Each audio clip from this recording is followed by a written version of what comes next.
and look back at an article that was published by the Washington Post on May 31, 1992. It was called The Last Resort, and it publicly exposed an underground classified facility in West Virginia. For over 30 years, the facility was an active, live facility with communication and all equipment updated.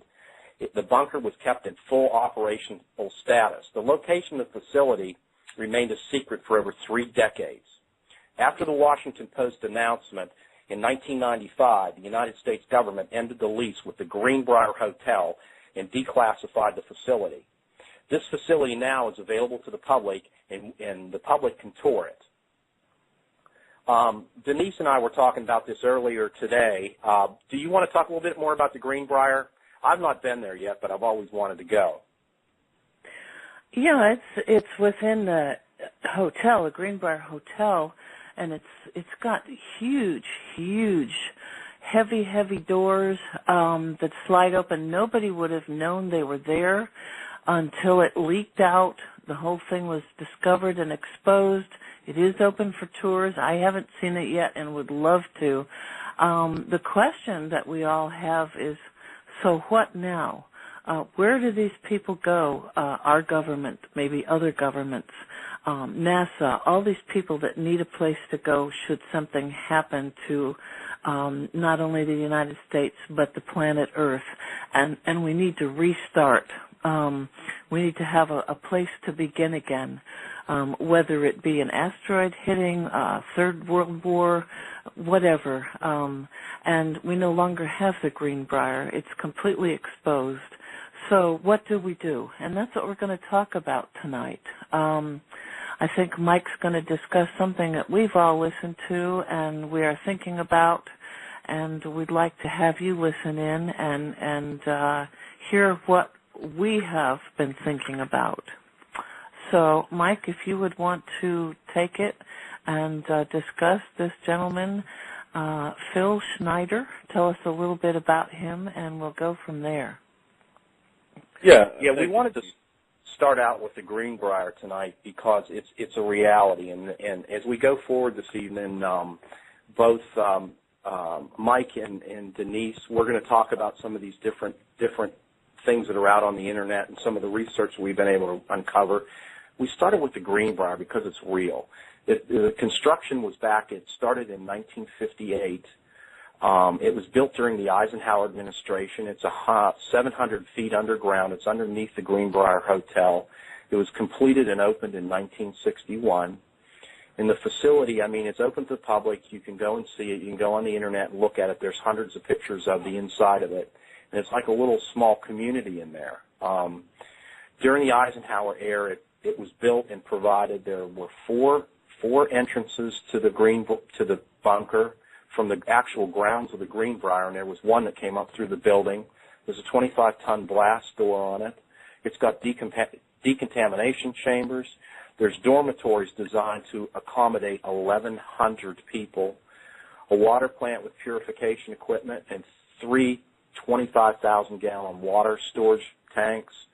There's 1,400 gallons of diesel fuel stored underneath there, a complete communication area, including a television production studio with recording booths.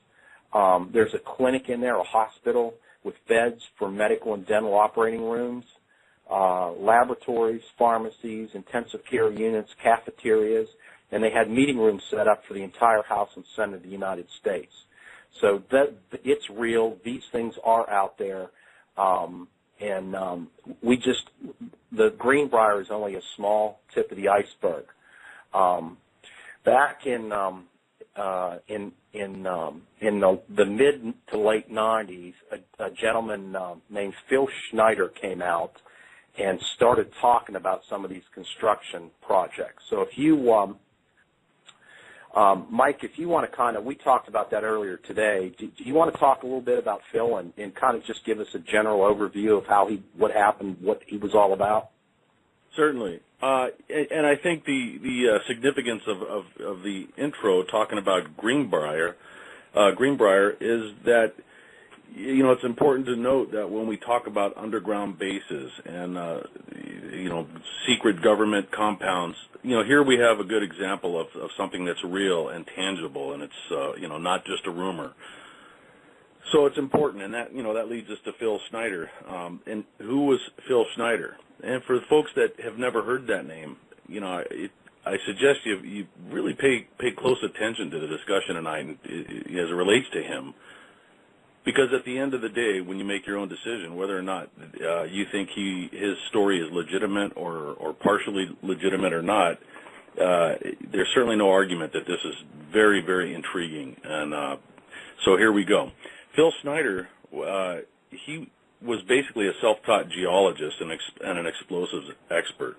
And I will also interrupt myself and say that, in this great era of the Internet and this absolute instantaneous connection to information that we all have at our fingertips, by all means, when we're done here tonight, I certainly hope that you folks take notes, write down names, dates, really dig into this stuff, because it's at the very least it's an interesting story. Phil Schneider was a geologist who claimed to have been a contractor. He was a contractor for the United States government, and he held a level 3 top secret security clearance. And he was involved in the building of 13 of the underground bases that we're talking about. And they call these underground bases the DUMBs, which stand for Deep Underground Military Base. And I think at the time there were 129 of these facilities, and he had claimed to have personally worked on 13. Now, one of the major ones was at Dulce, New Mexico, and it was there that Phil Schneider, and hang on to your hats here, but it was there that he basically maintained that gray humanoid extraterrestrials were working side by side with American technicians, and that's in the construction of these bases. And in 1979, what they call a misunderstanding occurred, and that resulted in, and we'll get into this a little bit later in more detail, but that actually resulted in a shootout between the aliens and the humans. And if Phil Schneider is to be believed, there were a number of casualties. There were 66 Secret Service, according to him, FBI, Black Berets, and unspecified number of Greys that were killed in this battle that supposedly took place underground. Now, when we talk about these DUMBs, these deep underground military bases, I think it's important to pay attention to some of the facts that Phil Schneider has spoken about. Unfortunately, he is no longer with us, and I'll get into that in a second. But before he did die, he really came clean and made a number of public appearances, to get this information out, in spite of his top secret clearance that he held.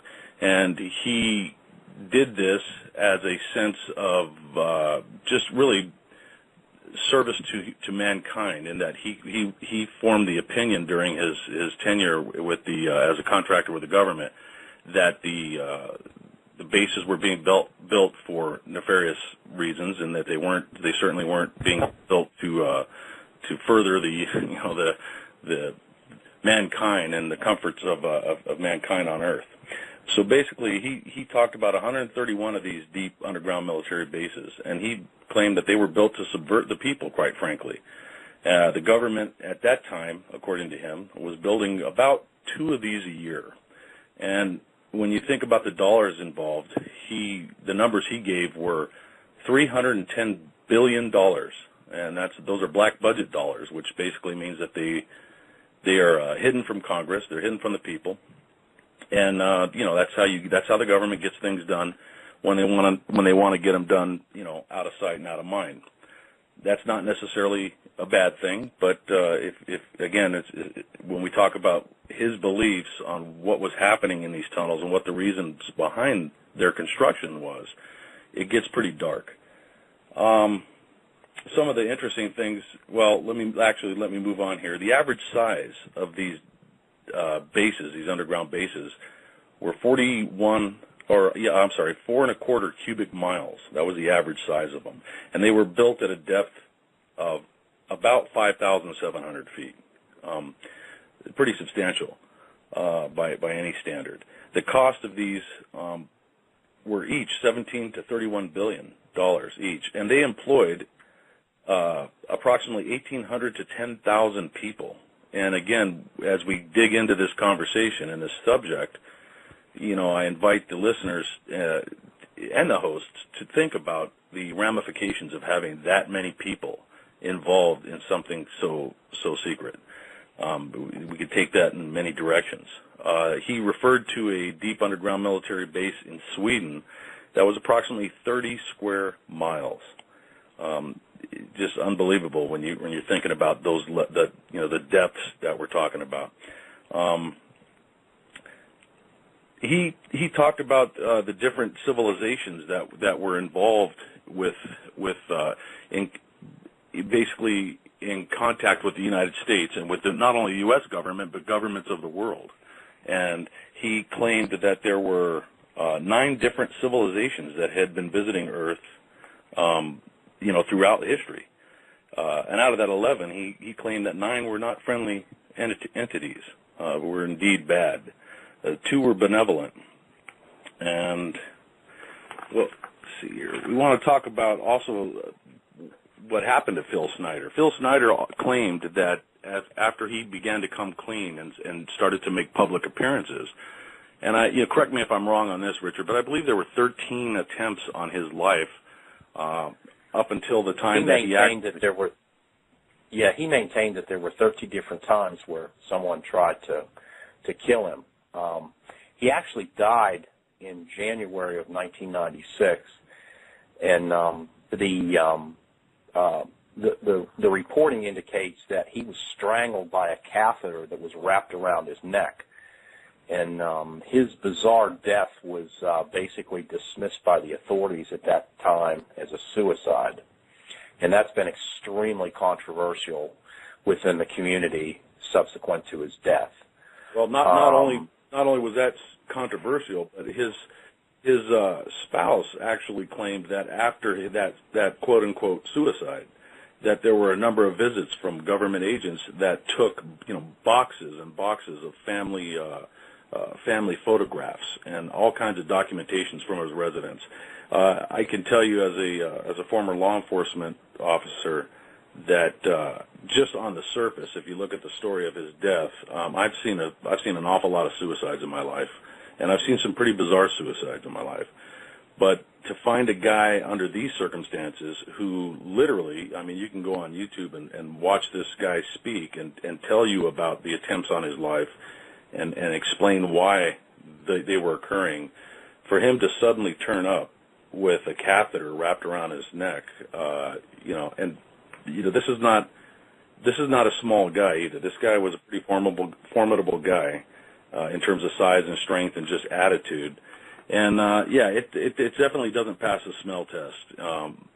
Certainly by any standard law enforcement suicide investigation. And also, Mike, for a suicide, why would the FBI and CIA take 1/3 of the family photos from the home if it in fact was a suicide? What would their need be to remove that many photos? Well, and why would the CIA and FBI be involved? Yeah, I certainly don't want to. I don't profess to be able to explain, what the protocol is of the FBI and the CIA. And again, we have to be conscious of the fact that the man claimed to hold that high-level security clearance. Now, let's assume that he did hold that kind of a clearance.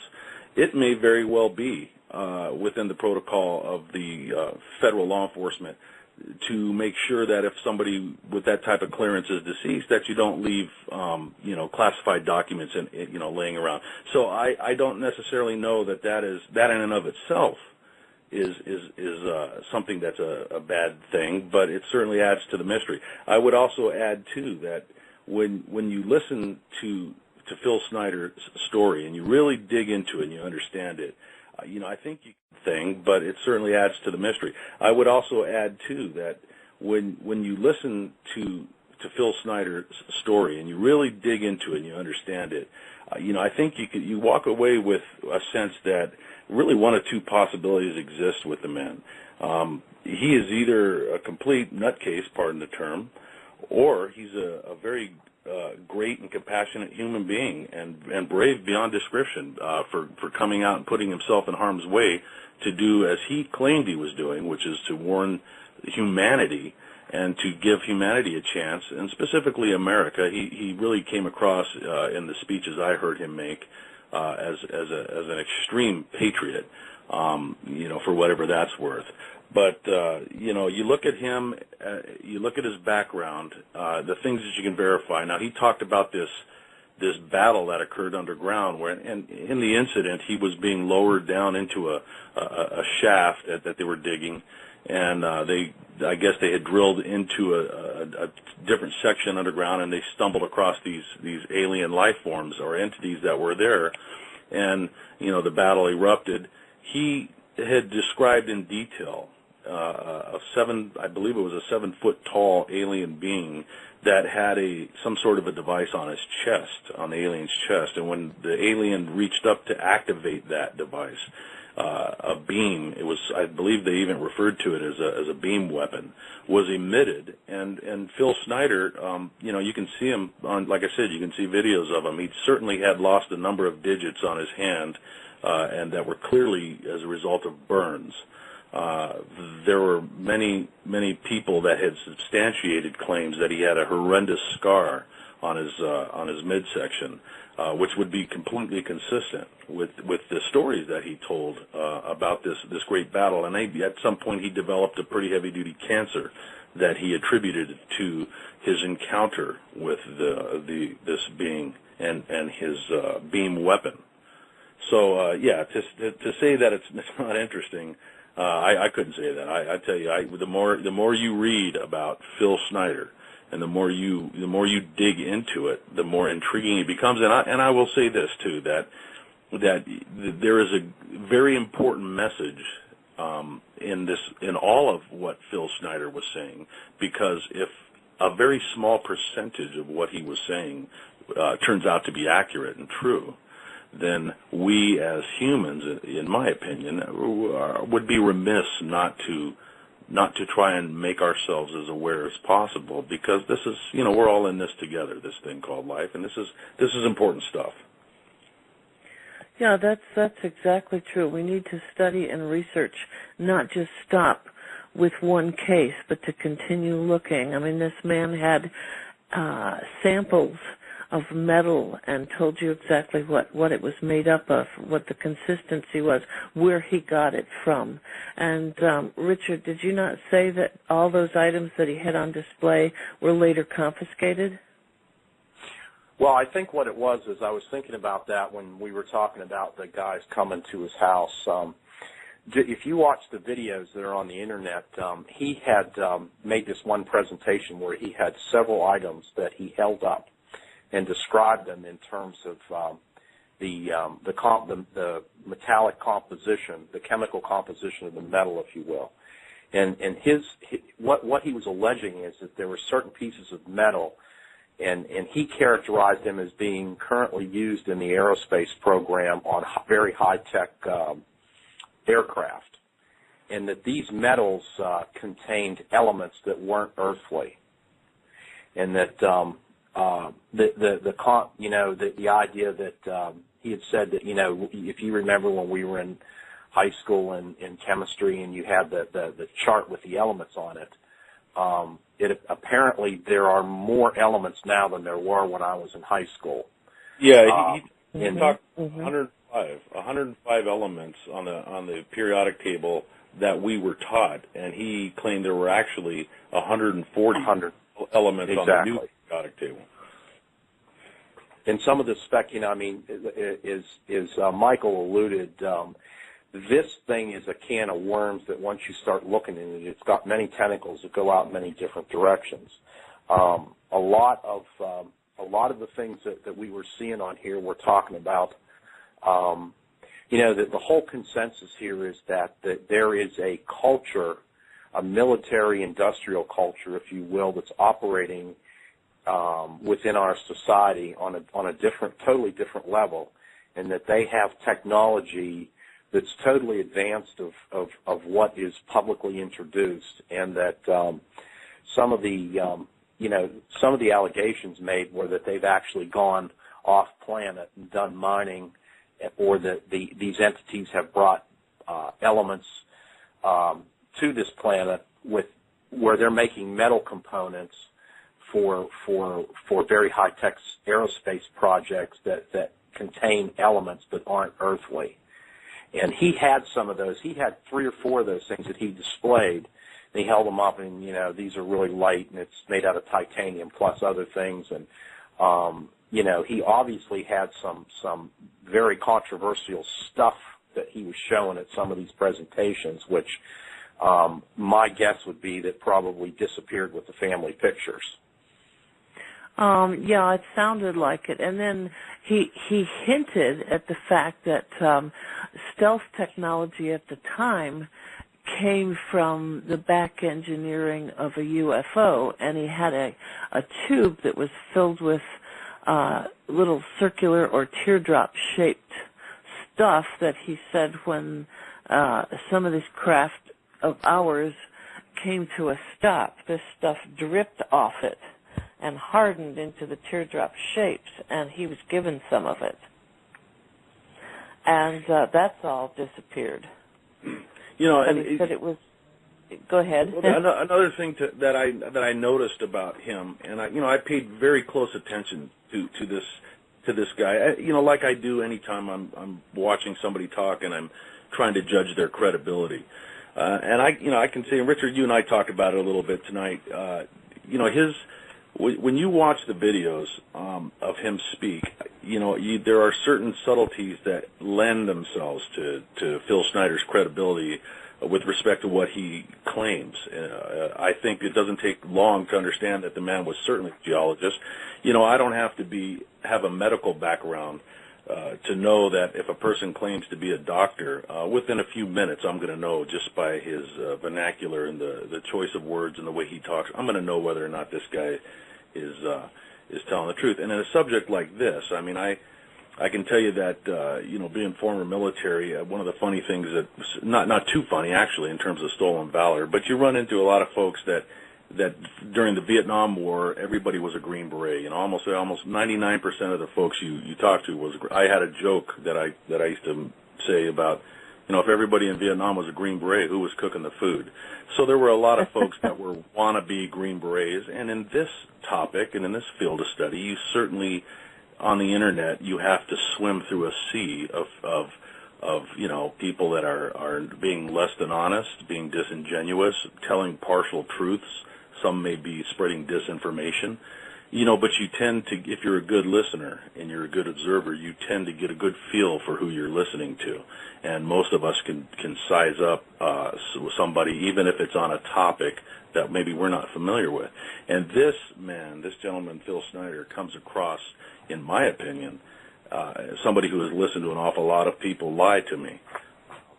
He comes across as very, very believable. Certainly with respect to what his profession was and his level of expertise, his knowledge of government, just the way he talked, the terminology, government classified type operations. Those are all subtle things that when you put them all together, they make it very hard to write this man off as being some sort of a quack. Yeah, well, he did sound genuine. Yeah, go ahead, Richard. Yeah. Well, one of the things that where I wanted us to maybe take a look at next is I think that if you listen to him, he initially thought that these bases. I think most people would say that they believe that there are underground bunkers and bases. The question is how many of them are there and how big are they? And the $64,000 question is what are the purposes for them, or what are they being used for or intended to be used for? And I think that's where some of the controversy here is. This is where some of the wheels start to fall off some of these things. When these people that are working on these things start talking about that, the thing comes up about how these are boot camps or holding camps, and then they talk about these cultures that have developed where there's actually two societies, kind of living side by side with each other, or better, more like one on top of the other one. And you're looking at an extremely high-tech, compartmentalized, very secret, high-stealth, very lavishly funded operations going on down in these facilities. And not only just Phil Schneider, but I had for a few weeks I've been really getting very interested in these underground facilities and what's really going on here. And what's more important in the facility is this counterculture, this idea that these bases, they're building this base in Sweden that Mike talked about, and what are they going to do, or what is it that's going to happen that they need to get underground like this? And I think it's a given that some of these bases certainly exist. How deep and how many of them, I think that there's probably some speculation there. But the interesting thing is, what are they going to do with them, and why are they building so many of them, and what is what's the rush on getting all these things built so fast? When you're building these facilities, and just some of the research I did with some of the other writers, they're talking about facilities that employ anywhere from 1,800 to 10,000 people. They're building 2 of them a year. They cost, $26 billion. They're saying that half the black budget in the United States is allocated to building and maintaining these facilities, and not just the facilities of the bases, but the tunneling and they claim that they've got these tunneling machines, and there's a picture. We put one on our website, and they're talking about bases that are between like 2.6 and 4.25 cubic miles in size. That's huge. You could stick a couple of shopping centers in something like that. Big shopping centers, malls. Well, then you also combine the information that we've got regarding the connecting tunnels with we've got the maglev monorails that reach Mach 2 traveling from East Coast to West Coast, and I think when you look at the subject of underground bases, and specifically military, you break it down. You should break it down and ask yourself, first of all, why would you put something underground? You want to put something underground to either hide it or protect it. So an underground base in and of itself, I don't necessarily is a dark, evil subject. I think, quite frankly, the military of any government would be remiss not to have underground bases. They certainly serve a legitimate tactical purpose. I think anybody would agree with that. I think where it starts to get a little bit shady and a little bit creepy is, quite frankly, is when you listen to some of the thoughts of people like Phil Schneider, and there are certainly others. He is not the only person to come forward with this type of information. But, he talks about prison camps, 39, I think he mentioned 39 prison camps that, facilities that were underground, sections of these bases that were going to be used when martial law was declared, and he had claimed that is precisely what the purpose of these many of these bases was, for a time when the government declared martial law. He also talked about he was heavily into the concepts of the New World Order, and how that the New World Order, some of the goals, of course, with the leaders of the stronger countries of the planet, would want to collapse governments one by one. And it's interesting because you look at the time that has elapsed since Phil Schneider's death, and then you look here at the recent activities in the Middle East with the almost domino-like collapsing of one government after another, and you connect that with this timeline that we've talked about before too, this acceleration in events in general, and this one government after another. And you connect that with this timeline that we've talked about before too, this acceleration in events in general, and this feeling that humanity is spiraling towards some huge event, whether real or imagined. It certainly jives with what he was saying in terms of governments wanting to do away with the country's boundaries and create this new world order. There's some very scary side topics too that talk about. Oh gosh, what was the project? Help me out, Richard. Where they wanted to reduce the Earth's population by 4. I think it was 4 out of 5 people. There was actually a project, and I can't. Yeah, well, there was some a speculation project about the speculation that some of these entities would go underground, and then there would be the viruses or disasters or combination thereof that would cut down the population. It was population control.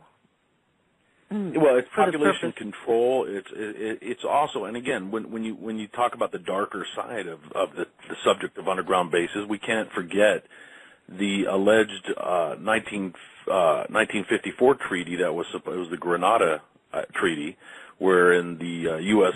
government allegedly and entered into a treaty with an alien race, and in this treaty, depending on who you listen to. And depending on what you're willing to believe, within this treaty were acceptable levels of technological trade coming from them. In other words, giving us little trinkets of technology, i.e., stealth to cell phone type technology, internet type stuff, and in trade, giving actually human beings for genetic experimentation and even worse. Some forms of almost, I think, cuisine. It's a cookbook from the Twilight Zone kind of thing. There are rumors that there are glandular secretions that human beings have and secrete that some of these particular alien races need or desire.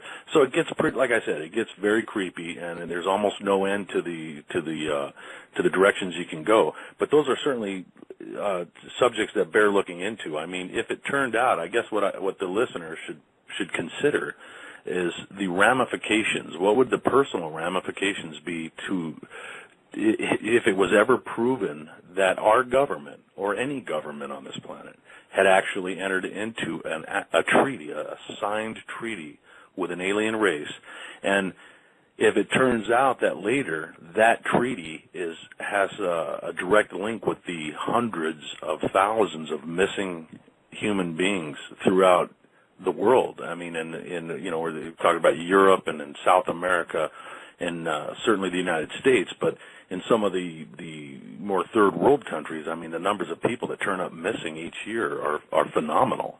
So that that's where the subject starts to get a little bit darker than just the government keeping secrets. It does. It gets very dark. We have to sort all of this out, and up to 15 years ago, at least 15, 20 years ago, I had taken a pet of mine to a vet who was very, very curious way back then about all of this.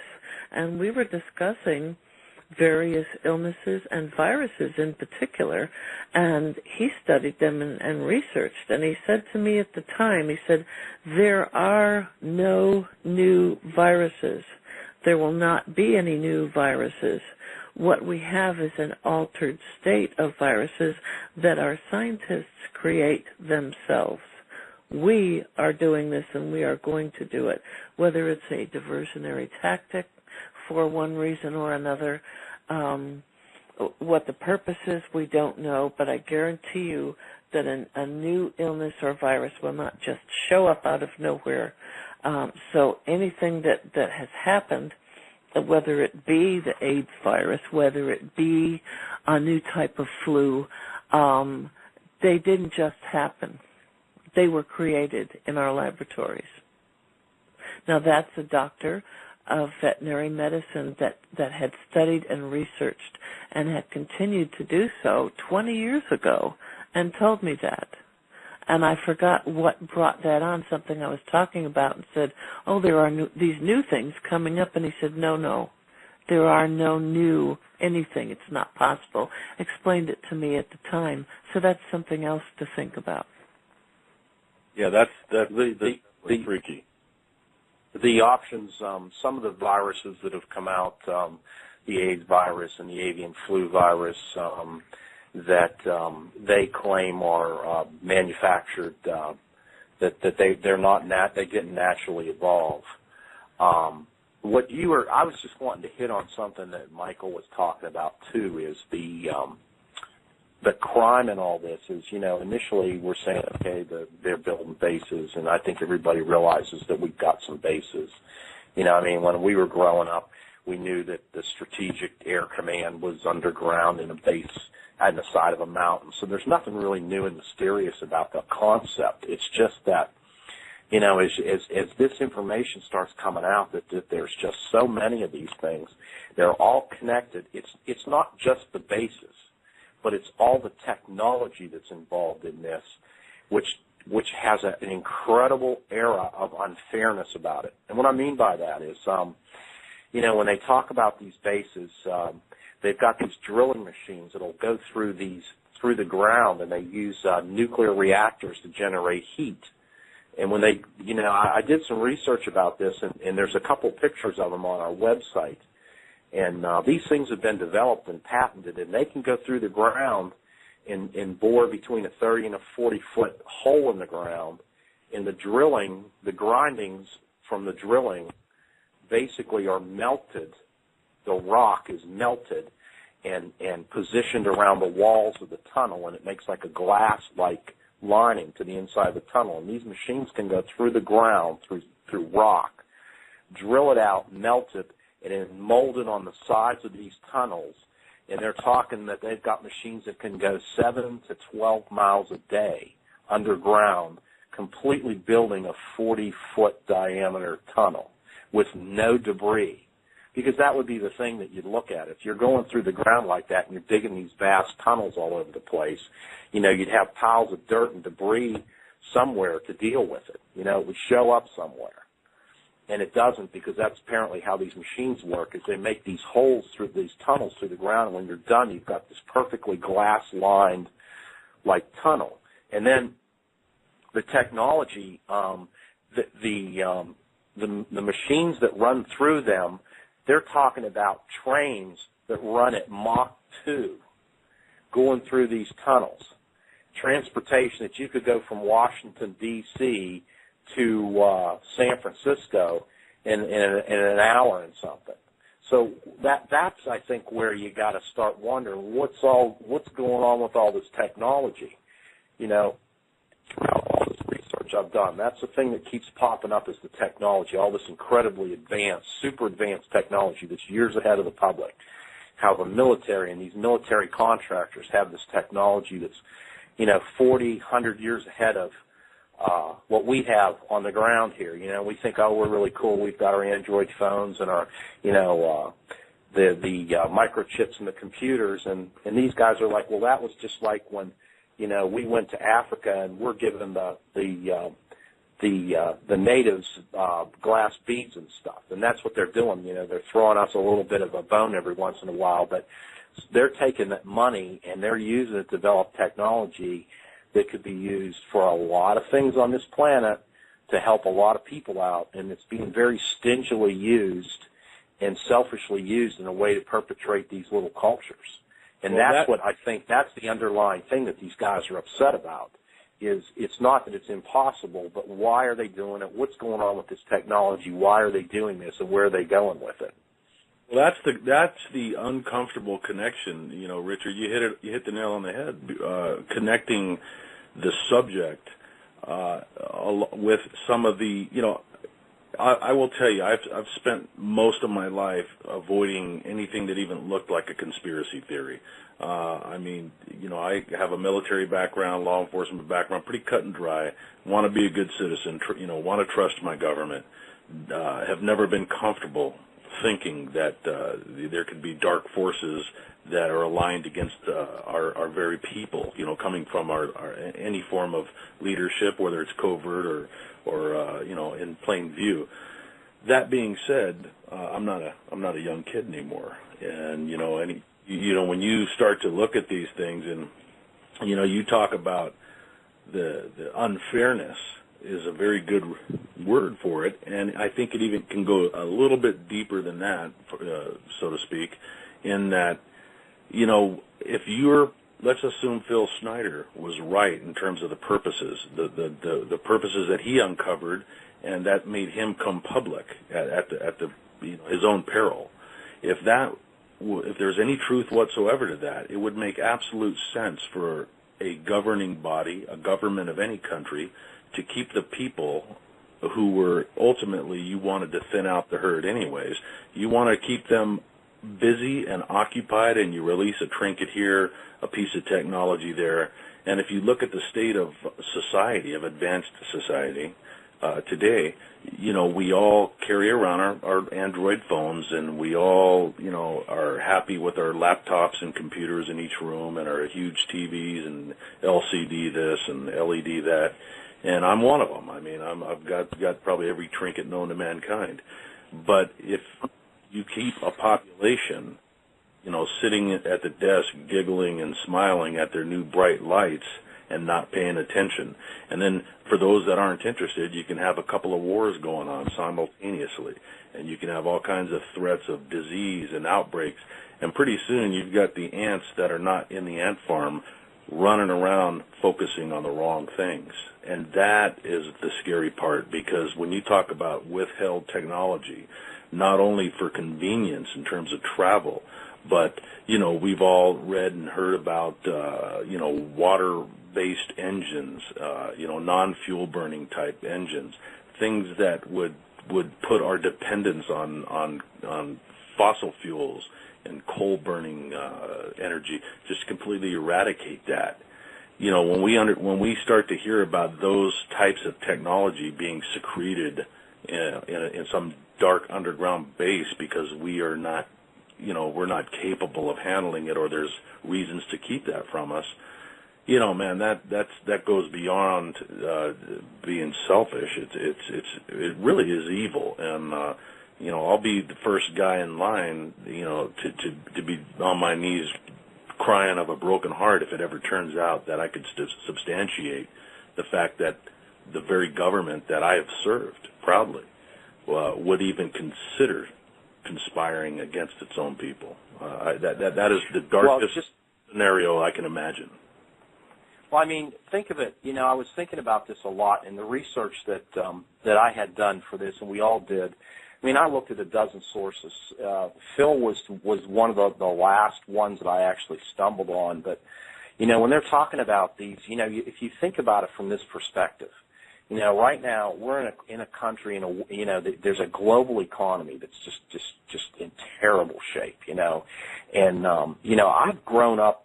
I grew up in the Northeast, and I've worked, in the big cities and the big buildings and stuff like that, and I can't tell you, how frustrating it is to sit in traffic for an hour and a half just to get to work every day, just to make enough money to pay your bills. And, if I find out, me being just Joe U.S. citizen, if I find out that they've got these underground cities and they've got rapid transit systems, the magneto-levitation trains that travel at Mach 2, and they can go not all over just the United States, but all these bases are apparently connected by these tunnels and trains, including the ones undersea, which I'm going to get to in a minute. And, I look around and you drive under half these bridges in this country, they're rusted out, they're all rickety. Look at the train tracks, even when I travel to work every day, there's the train lines that go into the city, and they're all rusted and particularly unusable. If all this money's being spent on this high technology underground, there's going to be a lot of people pretty ticked off about that when they figure out that all these years and all those tax dollars have been used against them.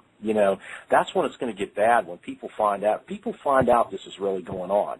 And I'm not saying it is, but if it is, figure out that all these years and all those tax dollars have been used against them. That's when it's going to get bad, when people find out. People find out this is really going on. And I'm not saying it is, but if it is, there's going to be a lot of unhappy campers up here. And, absolutely. And not just with that. As far as population control, they're using or withholding advances in medication and medical supplies, medical advances to keep us from being well. I think there are stories about that also, and that's another whole show in itself. But one thing that I want to bring up here, if we have the ability to control traffic and to make things better as far as pollution, etc., and things that you just mentioned, Richard, then we can switch over to the medical to make us well there. I was very ill when I was younger, in my 20s, and they told me not to get sick. Well, I got the flu. I was handed a pill that took away the flu in 2 hours. And I think the only reason I got it is because my father-in-law was a well-known physician. Mm. And he was working with surgeons that had operated on me. And I think that's it. It was brought. My husband had to go to a special lab to pick it up, and the bottle was not labeled. And when I asked the doctor what was in it, what was I given, I was told if I told you, I'd have to kill you. And that was in 1969. So I believe this technology that we're talking about, they've been building this stuff since the 40s and 50s. Yeah, and, all of this. When we look at, one of the things that I found in the research too is they call the DUMS 2, or the underwater facilities, and apparently. Mm-hmm.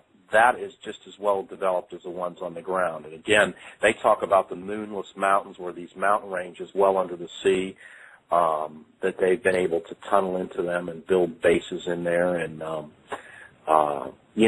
if I think it's what Mike said. All this is so controversial, and if it wouldn't have been for the Greenbrier coming up, we'd have probably said, those things about those bases are exaggerated and stuff like that. But, I mean, if they're building this stuff now with the technology we have now, I've seen the pictures of the Greenbrier. That thing was built in 1958. Yeah. Right. Let me just take it I'll take it a step further and just to add a little bit more mud to the water. Far and above just technology being kept from the masses, let's move it to the next notch.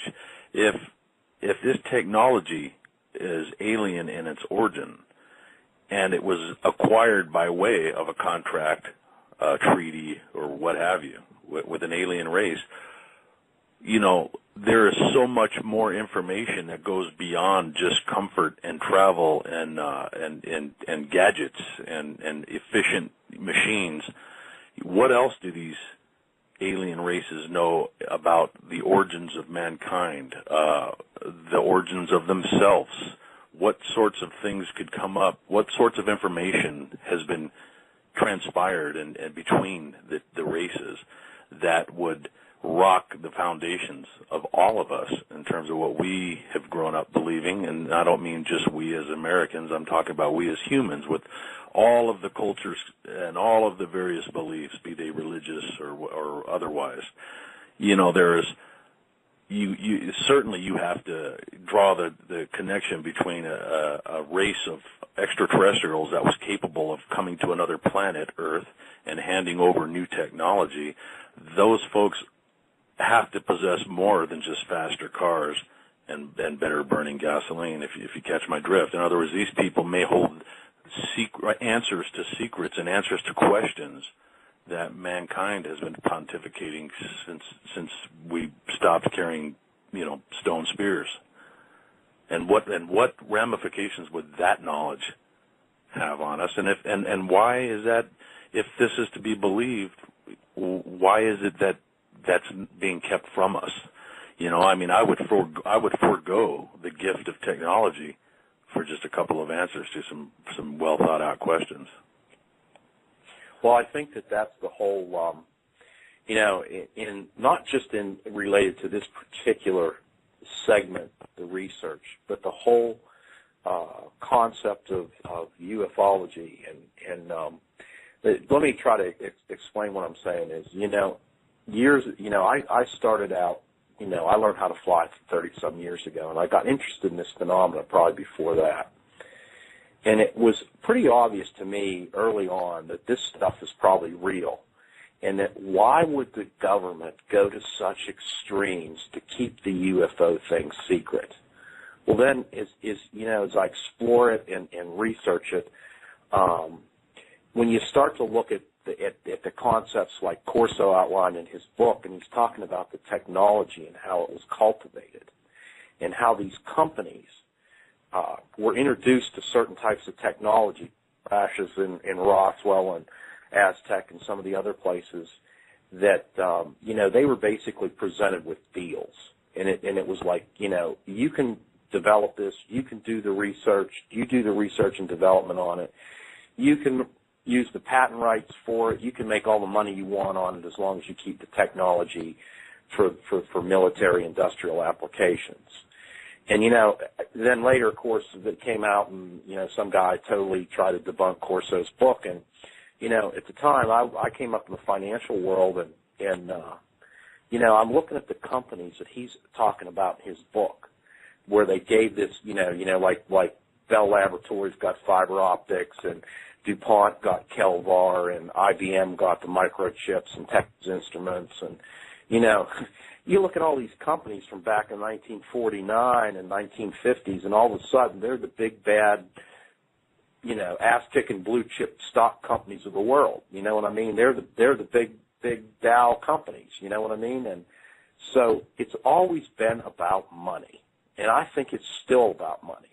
When you do this research and look at all this stuff that these guys are talking about, they're not talking. We're missing the boat when we're going, oh, the government's doing this to us. The government's going to do this. The government's going to do that. Guess what? The more I read this stuff, the government's out to lunch. This has all been subcontracted. This is being run by multinational corporations. It's all about money and power. And these companies, are running things. And it's not the government. You can't blame the government because it's not them. You look at these multinational companies, and some of this research indicates that these companies actually have their own underground bases, and some of these bases are built and owned by big multinational companies. Well, guess what? Eisenhower said, beware of the military-industrial complex. It's always resonated in my mind ever since I was a kid, And he was telling you something. If he really did make deals with the aliens, and they claim he was the guy that was in the middle of all that, it certainly makes sense that this thing has gotten way out of hand. People would say, well, how could they cover all this stuff up? And you look back at how this all develops. You've got Truman in office. He's the president of the United States. And we've got this war going on. And so they get this group of guys that start doing this atomic energy research, and they're going to build a bomb. Well, guess what? Until we dropped that bomb, until the United States dropped that bomb on Japan, nobody had a clue, not one clue that anything like that was underway. Nobody knew about it. It was kept so top secret that these guys that were working on it, their families and their wives didn't even know about it. Well, guess what? The atomic energy development and the atomic bomb teams that developed those things, they also developed a whole protocol for keeping something secret. And somebody said, well, if we wouldn't have dropped the atomic bomb on Japan, well, we had told everybody else about it. Well, we had told all the other countries, oh, we have this extremely powerful, unbelievably powerful weapon that we can use. No, they'd have probably kept quiet about it until they needed to use it on somebody. And, it's the same thing with the UFO stuff. The same guys that built the atomic bomb were in office and control when these things start coming down in Roswell. Well, guess what? They used the same methodology they did with the atomic program, and they decided to keep it quiet till they figured out what was going on. And a lot of the writers that you see out there today, they'll say that this group, this group of whoever they are that's running all this technology, they never in their wildest dreams back in the 1940s ever thought that they'd be able to keep it secret this long. You know, it's gone way beyond it. It's gone way beyond its course, and that's why all this is happening now. Even when they've had leaks, I mean, if you know that same time period when you talk about as an example the Philadelphia experiment, and there were certainly not just the Manhattan Project, but certainly a lot of things that did leak out as a result of that type of development, weaponization of different things, and yet when they leaked out, they were almost unbelievable, and I think there was disinformation that came out on top of a leak, and pretty soon people just forgot all about it. I mean, you don't hear very many people talking about the Philadelphia experiment, for example. You don't hear that coming up very often. Yet there's a substantial amount of documentation and witness testimony that that happened there. Yeah. Sure. That certainly something happened. I guess the question would be to what degree. So I mean, it's almost like even when they slip up, humanity goes about its merry way and gets the next version of whatever's cool. Yeah, that's absolutely true. And then I do believe, though, they do use some diversionary tactics to send us off course when we're getting very, very close to having something factual to show everybody, to show the public, and that's part of what they use to hide the facts and to keep us from the truth. In part of what Phil said was, does the U.S. government have an earthquake device? Certainly we control the weather now to a certain degree. We've lost control of it in attempting to put snow on the slopes to make our tourist trade better for the skiers. We've lost control of that at certain points because when I lived in Denver, they overdid it and the snow fell in Denver rather than on the slopes. But as far as the earthquakes, do we have something that let's have a little diversionary tactic going here. Let's cause a quake and cause everybody to look there and talk about the quakes while something else is actually going on. Yeah, the HARP project. Right. For instance, or who knows what else. We just don't know. We can ask all these questions, and I think we need to begin to ask them more and more and research further and further, and to begin to listen to some of these brave people that come forward and say, I did this, and here's as much proof as I was able to bring out, and have us take a look at it. Well, one of the things that is Mike said, after 9/11, I was personally involved. I went to work for the government in anti-terrorist activity, and I'm very proud of that time that I served. And I was in law enforcement and also in federal service. And one of the things that you see in this research is that since 9/11 happened, our whole world has changed in terms of, if you think back about how things were going before that happened, we had it pretty good back then.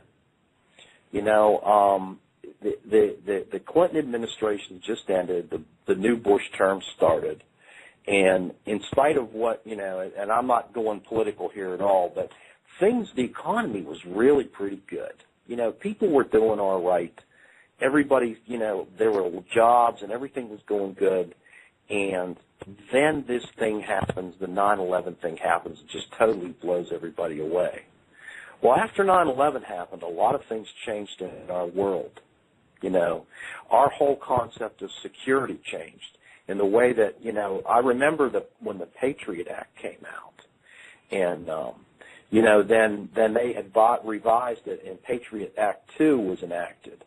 And there was things in there that were, and you can read it, I mean, I think that's part of what Denise and Mike are saying is, people need to go out and start paying attention to this stuff and start researching it. And there was things in there that were, and you can read it, I mean, I think that's part of what Denise and Mike are saying is, people need to go out and start paying attention to this stuff and start researching. Don't believe us. Don't believe a word we're telling you. Just maybe use this as a guideline. You get out on the Internet and start looking at this stuff yourself. Look these guys up. Listen to what they're saying. Look at some of this stuff about these underground bases, and look at some of this stuff about this new world order thing that seems to be getting out of control, and figure it out for yourself what you really think. But after 9/11, a lot of things changed. And we grew up. I can remember my upbringing. It was all about America and freedom and our civil rights. And even as a fairly young man, all the civil rights demonstrations that went on, and the student protests that were very much a part of my generation, and we were great believers in freedom and our personal individualism and our rights as individuals. And the Patriot Act comes along, and if you read that, most people don't even know what it says, but there's stuff in there that says that now. You can be arrested. You can be taken into custody. You can be interrogated. You do not necessarily have the right to counsel, and you can be incarcerated. And you can be incarcerated, and they don't even have to tell your family where you are, what they did with you. All they have to do is put you under the guise of terrorism. And there's laws being passed like that in this country, and it really scares me because, anything can be terrorism anymore. And even in the UFO field, or they could say, well, if something is involved and some of these investigators get in the middle of something like this, they can lock them up and put them away forever and not even tell anybody what they did with them. It's all legal now. That's not the America that we grew up in, and that's not our concepts of freedom. And I think that's the underlying stuff here. It's not. When this all comes down, it's not going to be about how many of these shelters or how many of these bomb shelters there are under the ground or how many of these bunkers there are and how many stories deep they are and how many people they have working in them. But what's going on with us? What's going on? Why are they doing this? What's going on with our civil rights? How's it going to affect us? When people start talking about martial law, that makes me really nervous. What are they going to declare martial law about? Those are the kind of questions people need to start asking. That makes me think of some of the things that you can read and see on the Internet about false flag operations, both past and present and potentially in the future, that would be a catalyst and an excuse, a harbinger of martial law. And, they're very uncomfortable topics. And again, I'll parrot what Richard said. And, in this day of instantaneous communication, there really is no excuse for being uninformed. Ultimately, the person that's researching must make their own decisions, draw their own conclusions. But the idea is to keep an open mind, dig as deep as you're able to do it without falling victim to being so paranoid and so frustrated. I want to thank Richard for publicly stating that he felt that it wasn't the government, because I think I heard about 6 Crown Victorias in my driveway do U-turns, but then he went ahead, then he said that it was the corporations, and I think I heard a couple of Priuses pull up. So, I think you might check your bank account's probably been erased, and that was erased after my divorce. Pension plan's gone, yeah. But how many of us have our friends or acquaintances or people that we know come up to us and just make a comment saying, I can't explain this, but I feel like something's coming. I don't know if it's good or bad. I don't know what it is. I have this anticipatory feeling that I need to be ready for something. I have had that said to me so many times in the past 2 years, I can't count it anymore. How many of us have had that happen? Yeah, I can tell you, Denise, that's a subject that comes up in my circle an awful lot, and I've developed a couple of theories. One of them, which may be partially to have some partial truth to it, is I think that in this, when you talk about I assume you're talking about this quickening, this acceleration of time, yes. this feeling of momentum, both physically and almost, spiritually in terms of mankind heading toward an event. I think in this day of instantaneous news, I mean, we can, literally watch helmet cam video of battles being fought overseas as they're happening, and the absolute overload of information in real time. I think that might play a part in the sense of speed, but I also see the potential for other phenomena that may play a part in it too. And and again, some of that is personal belief. Some of it has to do with the very subject that we're talking about in a roundabout way. What do underground tunnels have to do with the quickening pace of mankind per se?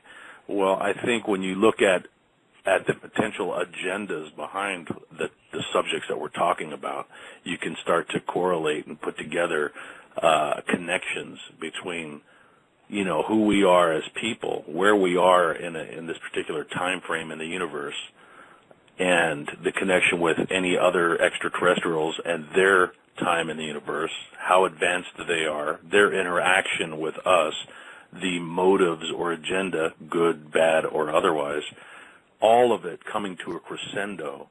There have been certain waves in history, in human history, that we're aware of, certain changes, periods of time. I mean, when you think about the amount of time that prehistoric man roamed the earth with stone tools and weapons, thousands and thousands of years, depending on your belief.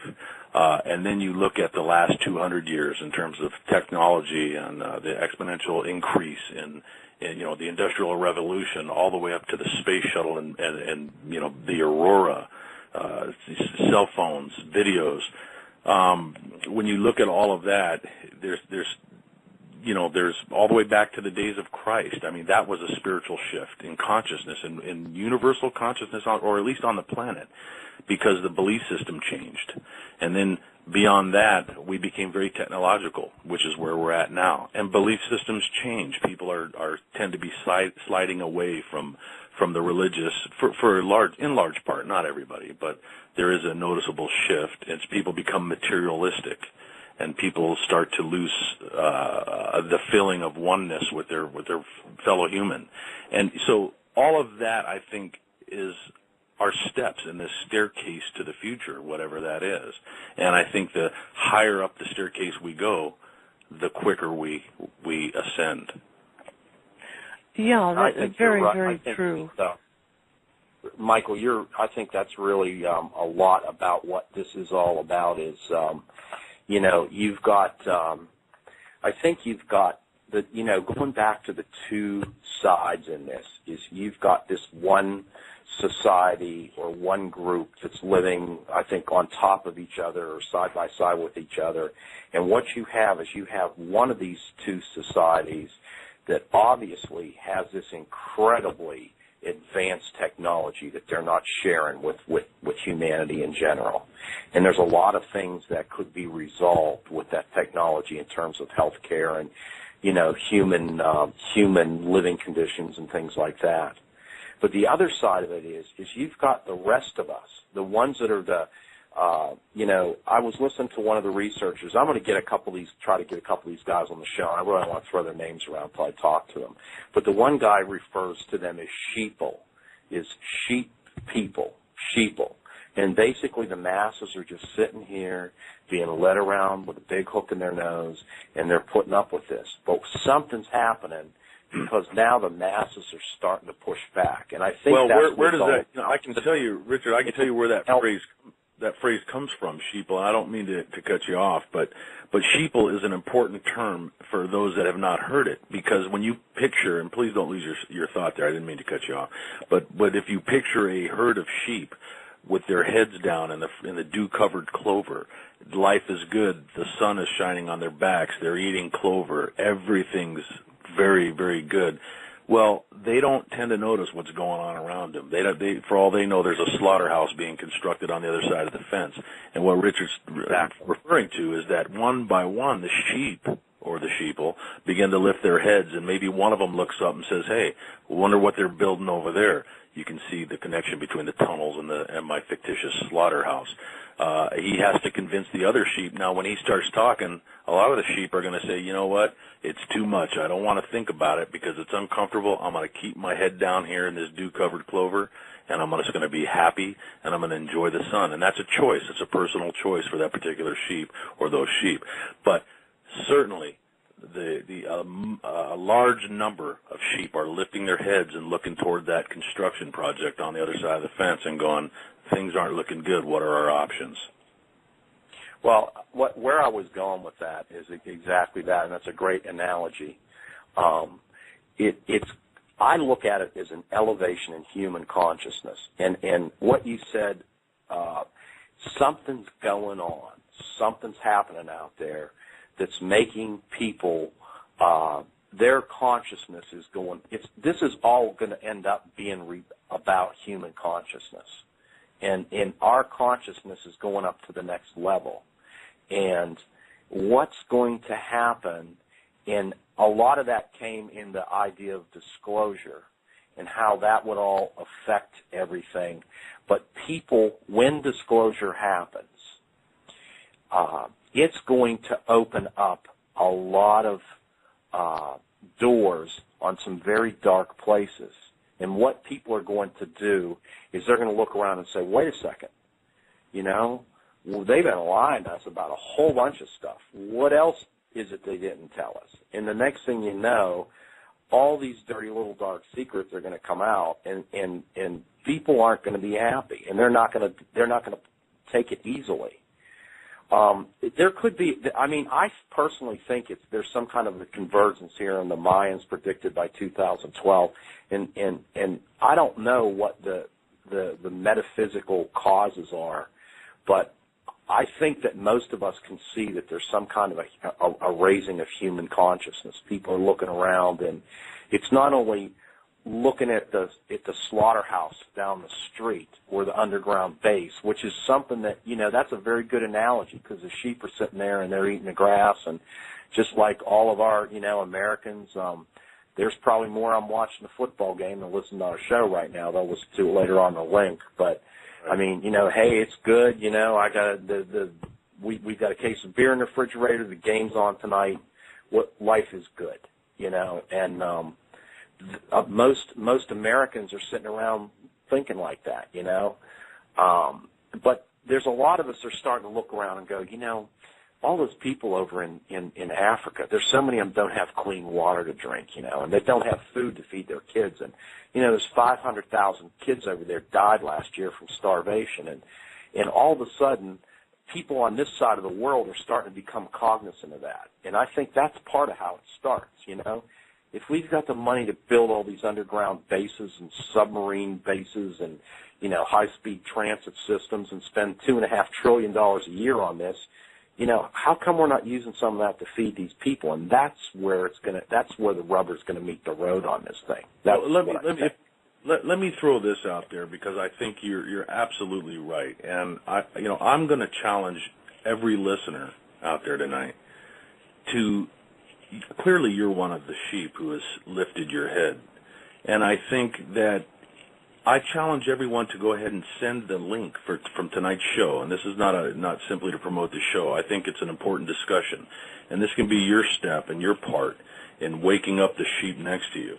To forward this show to other people in your email list. Let them listen to it because the bottom line is we have to depending on how grounded we are as individuals and depending on when we started to lift our heads slowly from the clover, when the rubber meets the road, not everybody, in my opinion, is going to be able to handle, and not everyone's going to be able to survive a sudden shift.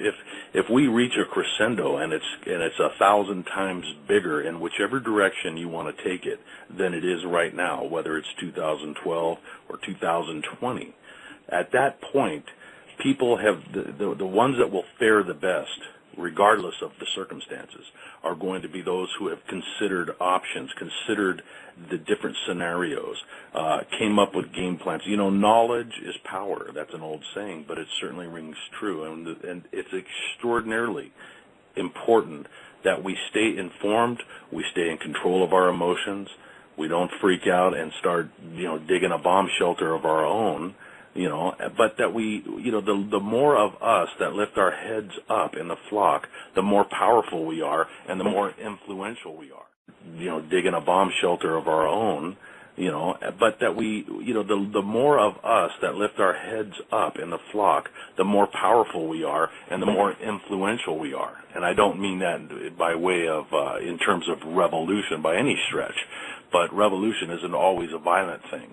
It could be a knowledge revolution where it's much harder to slaughter the entire herd of sheep than it is to lead them into the gates, through the gates one at a time. Pairs of two or six.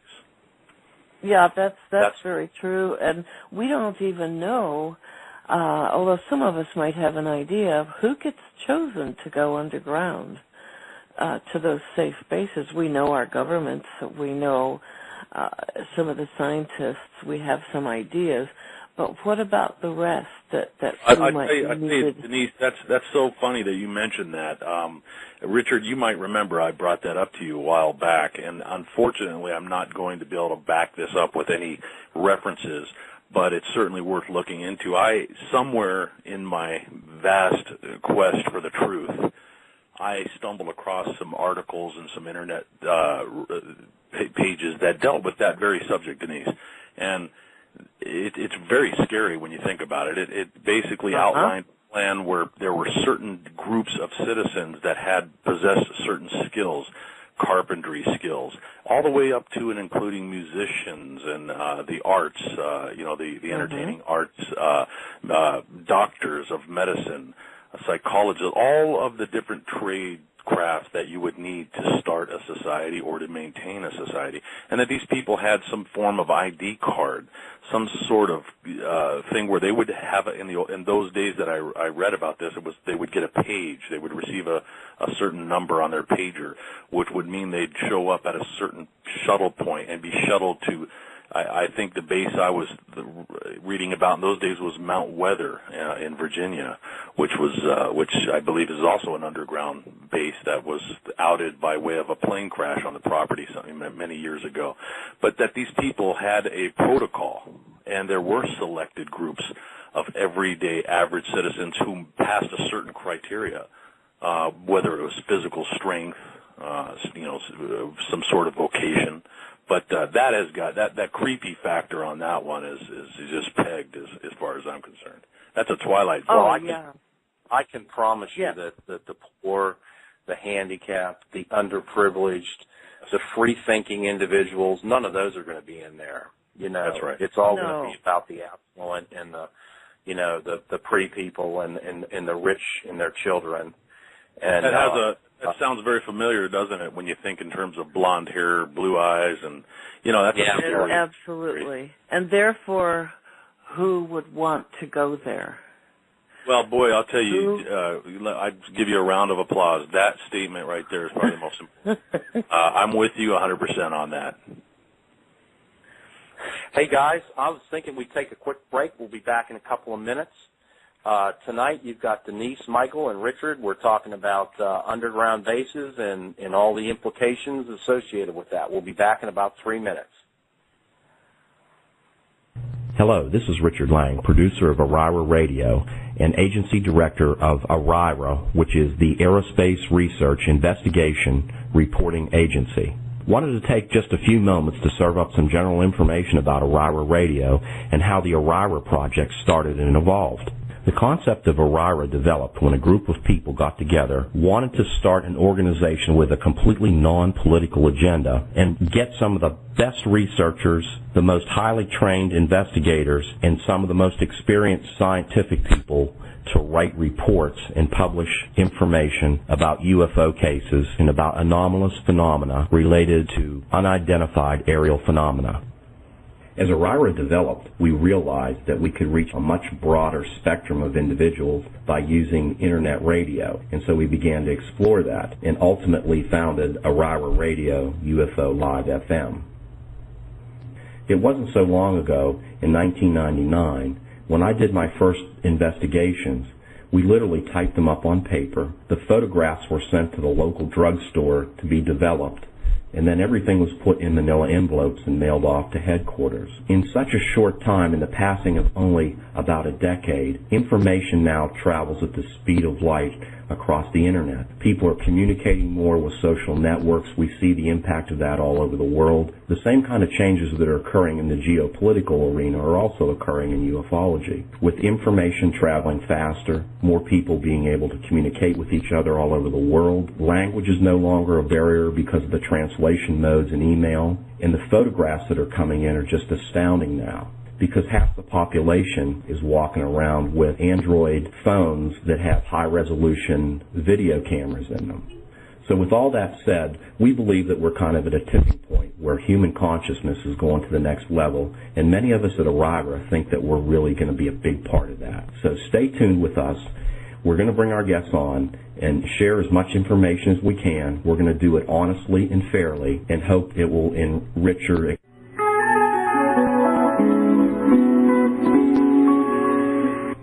You are listening to ORIRA Radio UFO Live FM. ORIRA is supported by its members and from donations provided by the public.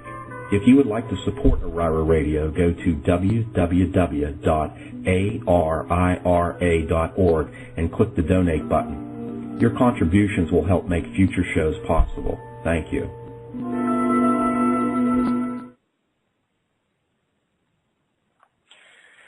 This is Richard Lang. We're back tonight. We've been talking with Denise Stoner and Mike Wise. We started out talking about underground bases and tunnel boring machines, and we've kind of gone a little bit out of the box and looking at why these guys are building these things and what the possible purposes for these bases are. Even more important, that this apparently unbelievable technology that's been developed and why it's not being shared with the rest of us, and that's kind of where we left off. So we're back, and let's get back to that. Talk about technology for another minute. I really think that as I keep doing this research, I've just been like fascinated about these underground bases, and my motivation is like trying to figure out what it would be like to, get down there and get in one of those little subway cars, and in Washington D.C. and like an hour later you're out in Colorado or Utah or San Francisco, and just try to imagine what those things would be like under there. And initially, that's kind of where my curiosity was. It's just like, what's this all about? How does it work? And why are they doing it? But then it takes on a whole life of its own, and you start thinking about, why are they doing this? What's going on? What is the purpose of these bases? What are these? What's the motivation? And then you start getting into this whole thing about, the one world government.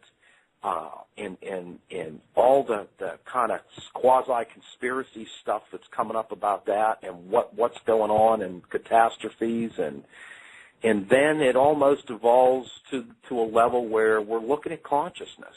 You've got technology underground, and this whole concept of consciousness. And what that, I really think that there's some, I don't understand it completely. I don't know what the answers are, but I know the answer has something to do with human consciousness. Well, I would agree with you, Richard, and when we talk about technology and the fact that we're talking about specifically secret technology that is being kept from mankind, the first question that comes to my mind would be, what would be the purpose of keeping that type of technology that could benefit mankind from the masses?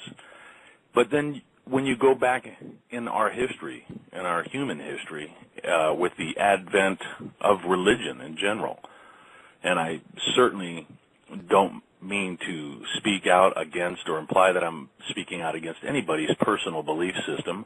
However, the facts are facts, and there are certainly control factors that have been developed by way of governments, which started with religions.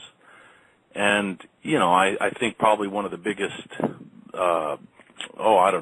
maybe we don't even want to go down this road, but one of the biggest affronts to controlling populations was the invention of the printing press, because prior to that, the masses had to go to one particular spot and get their information from one particular person, whether it was a religious leader or a village leader or whatever the case may be.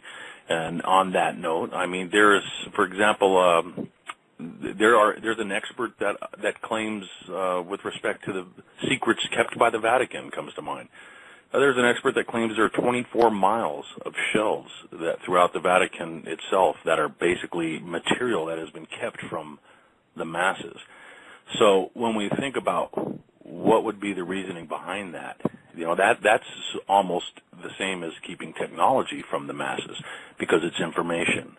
And the mind can go in many, many directions when we try to ask ourselves, boy, wouldn't we like to rifle through a few boxes of some catacomb that, filled with secrets that were kept from mankind, be they technological secrets or spiritual information that could benefit us. I don't personally think that anyone that keeps, or any entity that keeps large amounts of information from the masses has the best interest of the masses at heart. What do you think? Well, I think that you're right as far as the, again, not to be ripping on anybody's religion, particularly not the Catholics, but if you look at the Vatican is a huge power center, and it's a very old power center. And the Catholic Church has tentacles all over the world, they probably do have a lot of information. One of the things that when they were talking about disclosure, in the last couple of years, one of the encouraging points that I saw was when the Vatican started talking about the reality of UFOs. Again, they sure know a hell of a lot more about it than I do. And if they're starting to come out and say, yeah, this stuff's for real, and you can't be excommunicated for, ufology and stuff like that, that's telling you that they know something's coming. That's right. And, research I've seen where they've got some of their senior people in Europe doing TV shows talking about it and all that something's up there. The information that, this research, this underground base thing really opens up a lot of can of worms. The people out there, if you start looking into this stuff, it really takes you down some strange, I call them rabbit holes, but one of the things that pops up is about antiquities and history, and how that some of this stuff is clearly indicating that some of the history books, the things that we were taught, probably aren't quite what we were taught. There's a lot about our history as humans over the last 20,000 years that's probably known, that's not conveyed to the average person. And, you see that in, they used to talk about Egypt and the keepers of the antiquities, in the Museum of Cairo and Museum of London. And, these people in conjunction with the Vatican and some of the governments have got access to information that's not been shared. One of the things that I thought was really fascinating, it was almost like comic book stuff. But, my father was a veteran in World War II. He fought, in overseas, and he was part of the guys that liberated Holland during World War II. And he was decorated for it. And, they always talked about, the Nazis. And apparently there's stuff that I keep running into this stuff in the research that talks about things that the Nazis pilfered. The Nazis basically went through Europe and took a lot of art and different types of antiquities and things like that. And somehow some of that stuff has apparently ended up in some of these very mysteriously hidden places. There was some research that said some of it ended up at the Vatican and stuff like that. And they talk about how these Nazis had access to some of this very high technology too. And that, we think about this in terms of, it's like you said with the Android phones and things like that, but some of the research that I've looked at indicates that this technological multinational corporate, whatever the hell it is out there that's got control of all this, the technology that they're working with is 50 years ahead of us. And that some of this stuff that was found out back in World War II, apparently around that time in the 1940s, there was a lot of stuff going on that we really would probably be surprised about. You know, in my dad's generation, and you know, I mean, I grew up with my family. We were builders. We built houses up in Pittsburgh around the airport up there, and we built 100 and some houses around the airport in Pittsburgh when I was growing up as a kid. And up with my family, we were builders. We built houses up in Pittsburgh around the airport up there, and we built 100 and some houses around the airport in Pittsburgh when I was growing up as a kid. And I can remember, you know, with my dad who had been over in Europe during World War II and stuff, but what he talked about when his grandparents built a house, they used a horse and plow to dig the foundation. That's in my dad's generation life, you know, and it's like you said, you know, my father's, when he was a little boy, they dug foundations with horses and plows and shovels for houses and buildings. And now, you know, we're looking at these machines that cut through rock and with lasers, and they can go dig tunnels 12 miles a day with nuclear reactors and tunnels. Man, that's not that's a short period of time for a lot of technology to develop.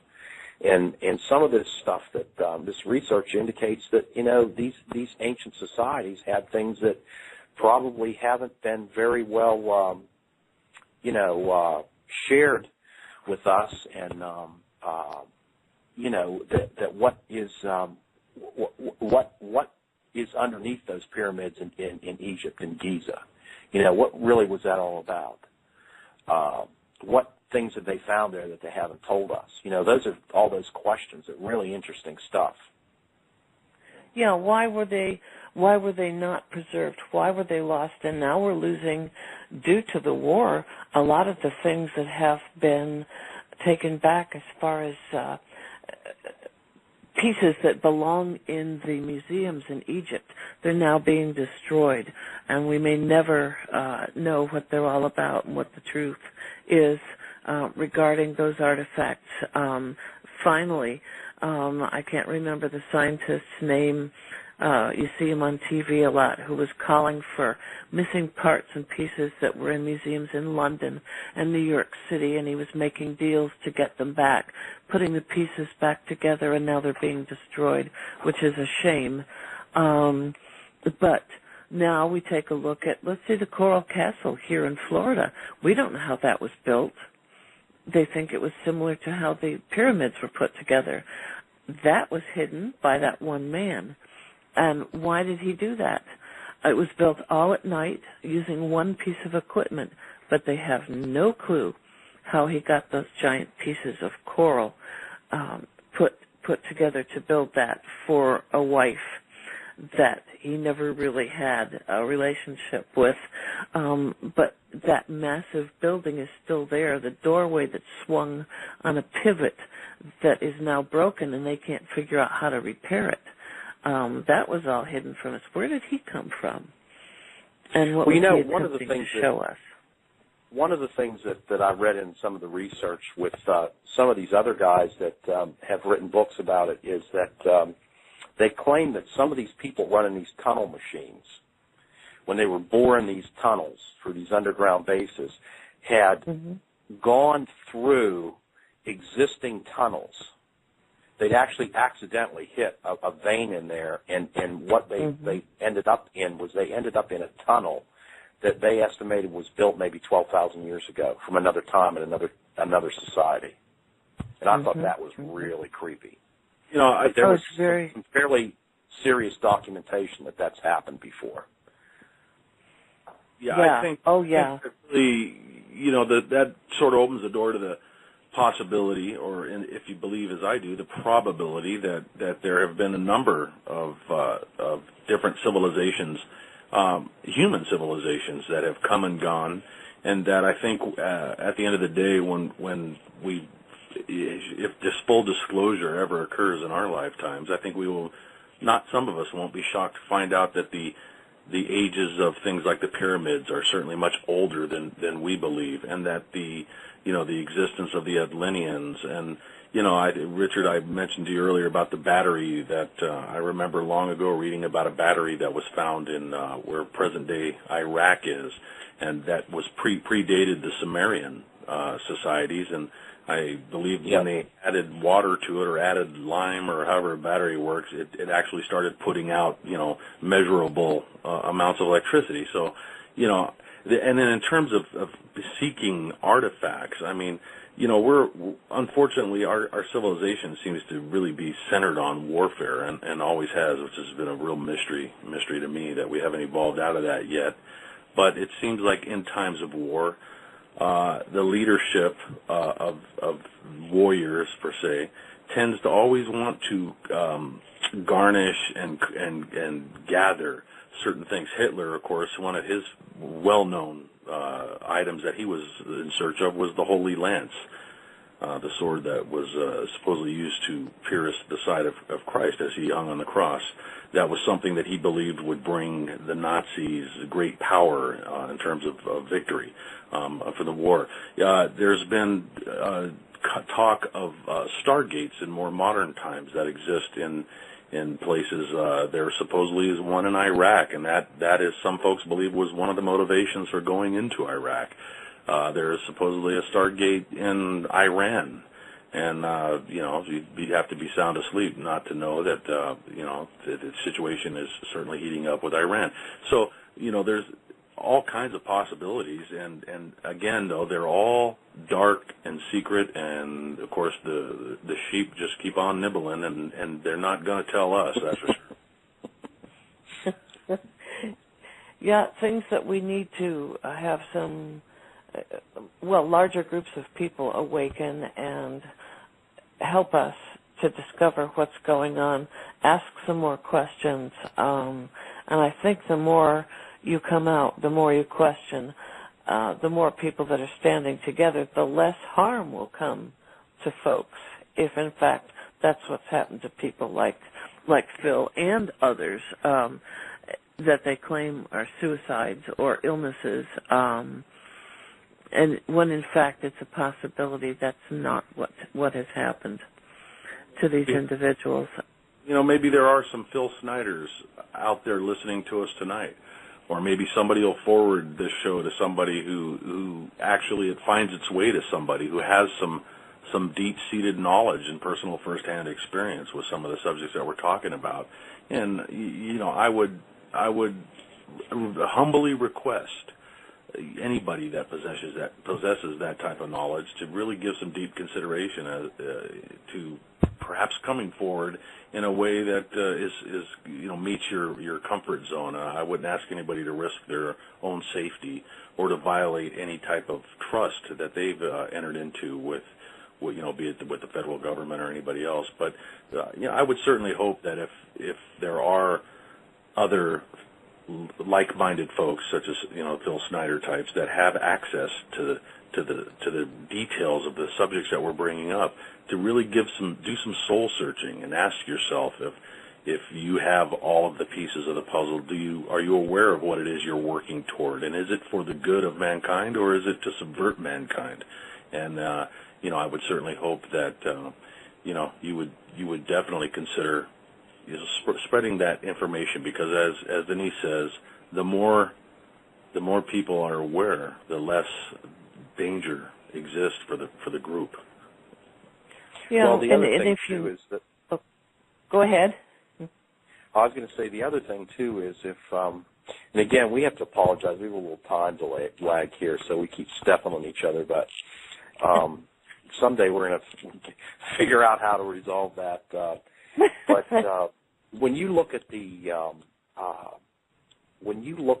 things that are developing in the world right now, I was always a really big fan of the disclosure concept, and we always said it was all going to be about human consciousness, and part of human consciousness is like the internet is a big factor in that, as the Internet continues to develop and people get more, it's not that the Internet's developing anymore. I think it's pretty well developed, but people are starting to use it more.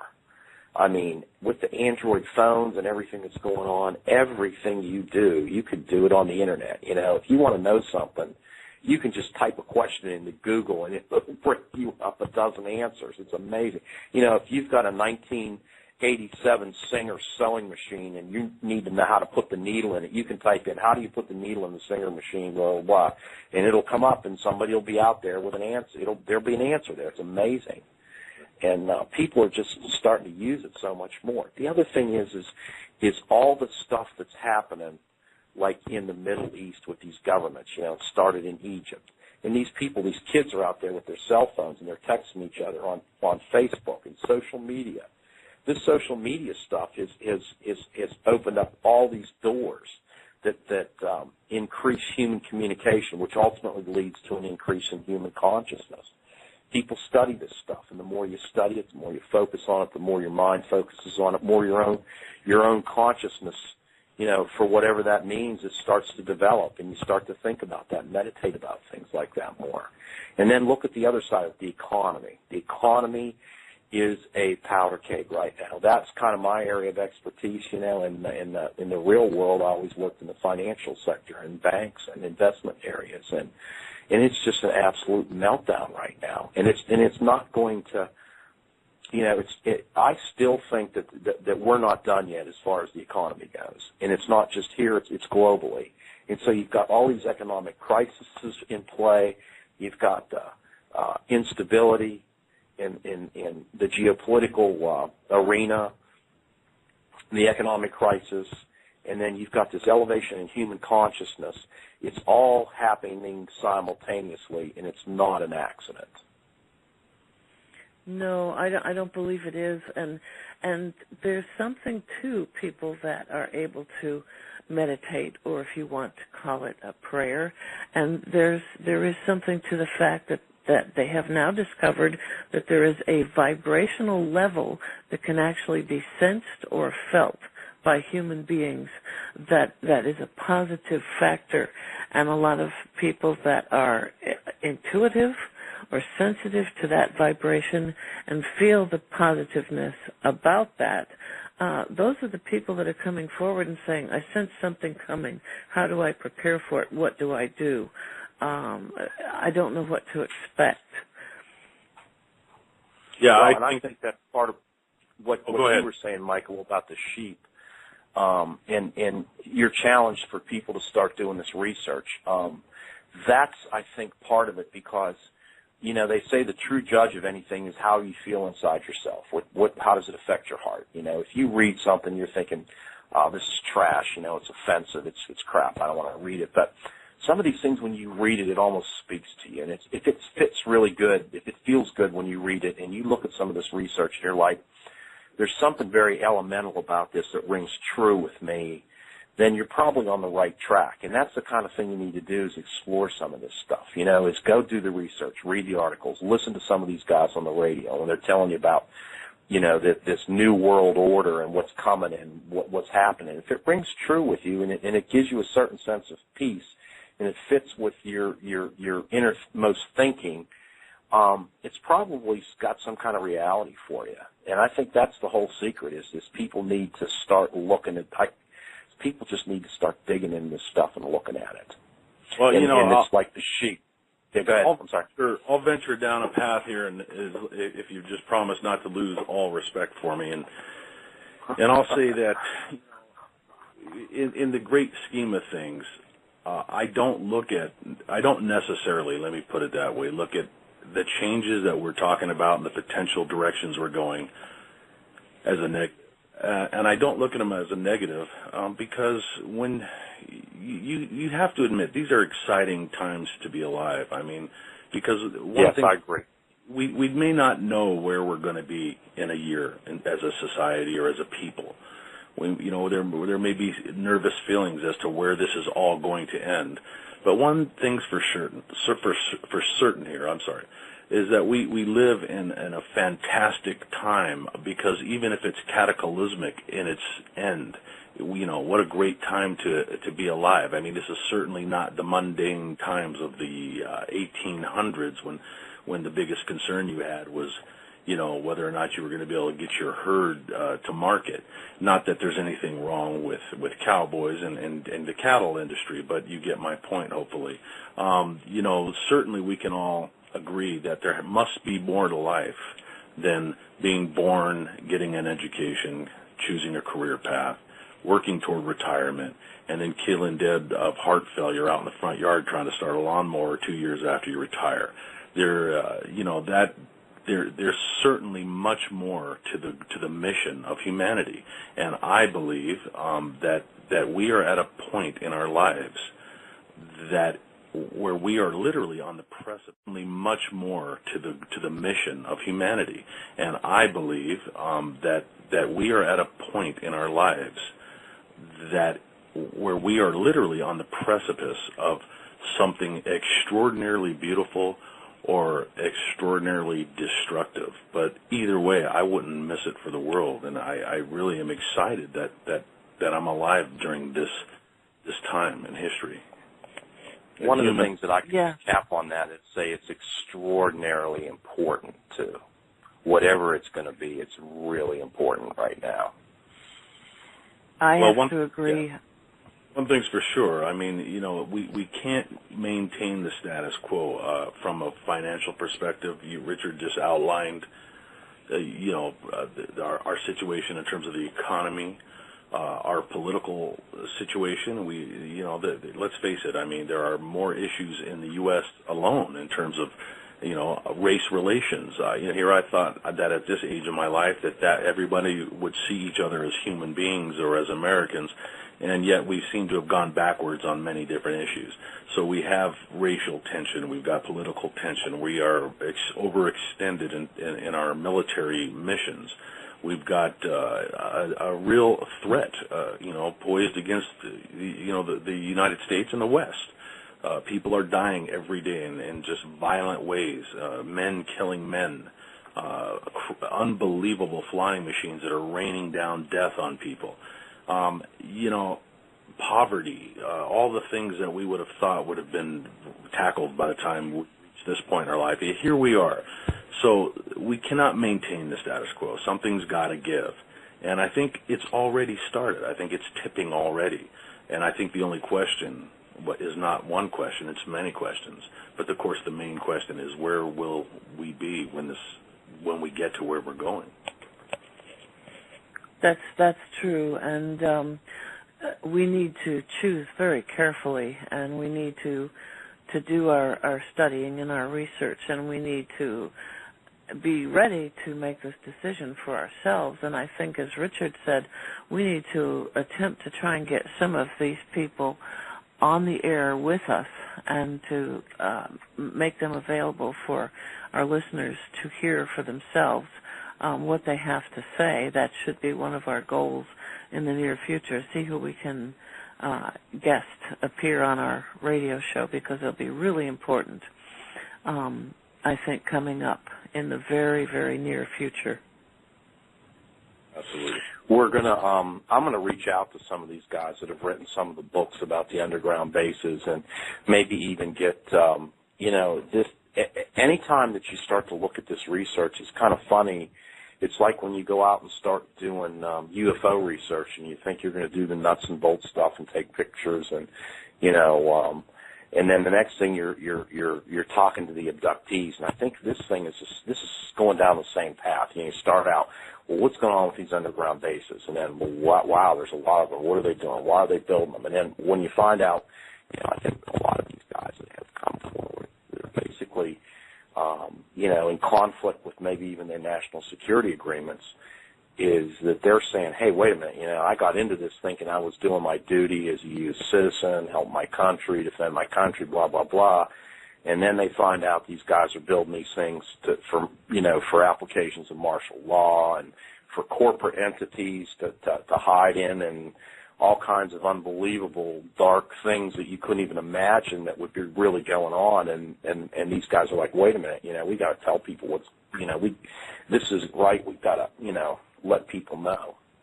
And it's clear that whatever's going on, there's a lot of, there's a lot of secrecy that surrounds the whole UFO technology thing. We have talked so openly and so often about entities and aliens on here. And I think most of us think, that we pretty much know that there's a lot of this stuff going on. But honestly, I could go to the local, one of these local meetings here, business meetings or something like that, and there are people there that would absolutely think you're out of your mind if you actually believed that there was really an alien on this planet.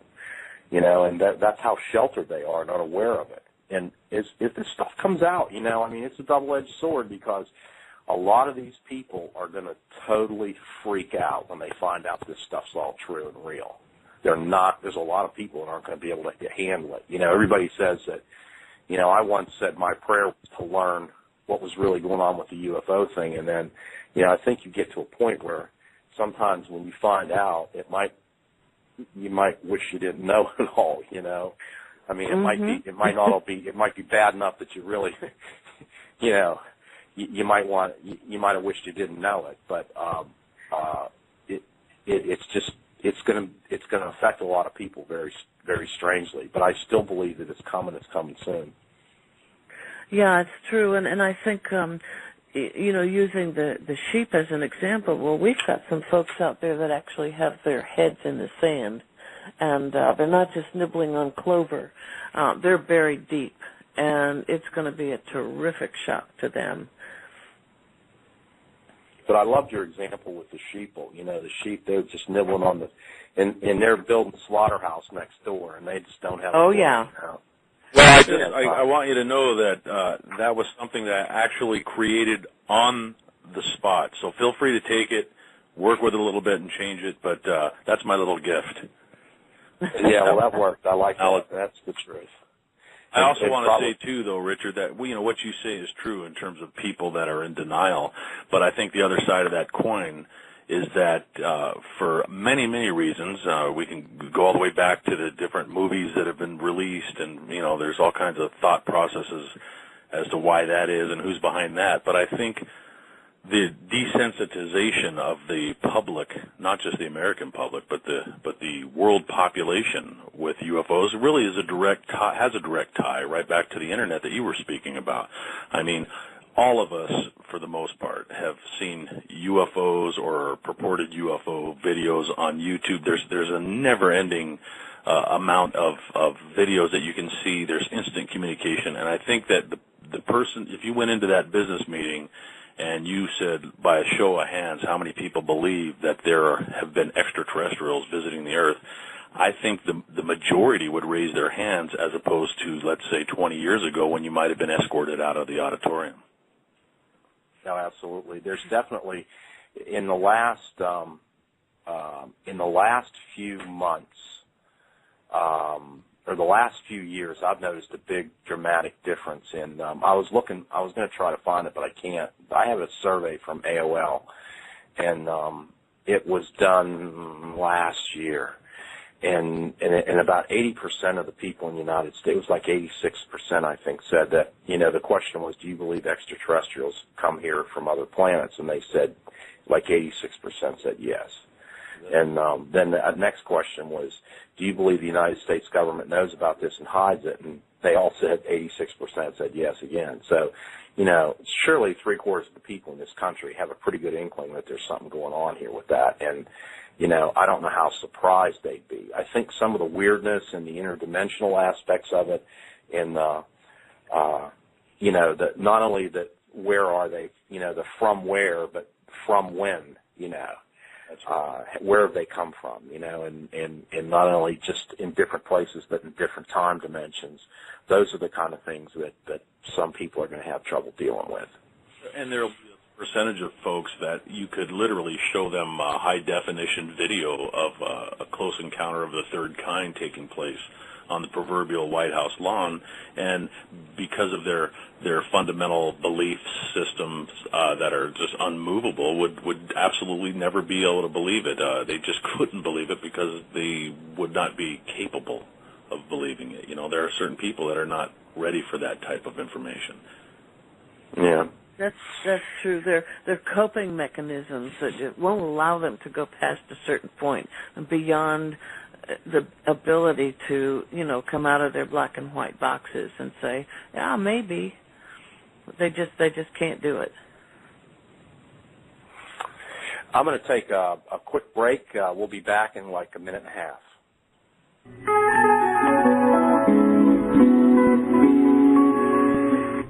You are listening to Aurora Radio UFO Live FM. Aurora is supported by its members and from donations provided by the public. If you would like to support Aurora Radio, go to www.arira.org and click the donate button. Your contributions will help make future shows possible. Thank you. Going live.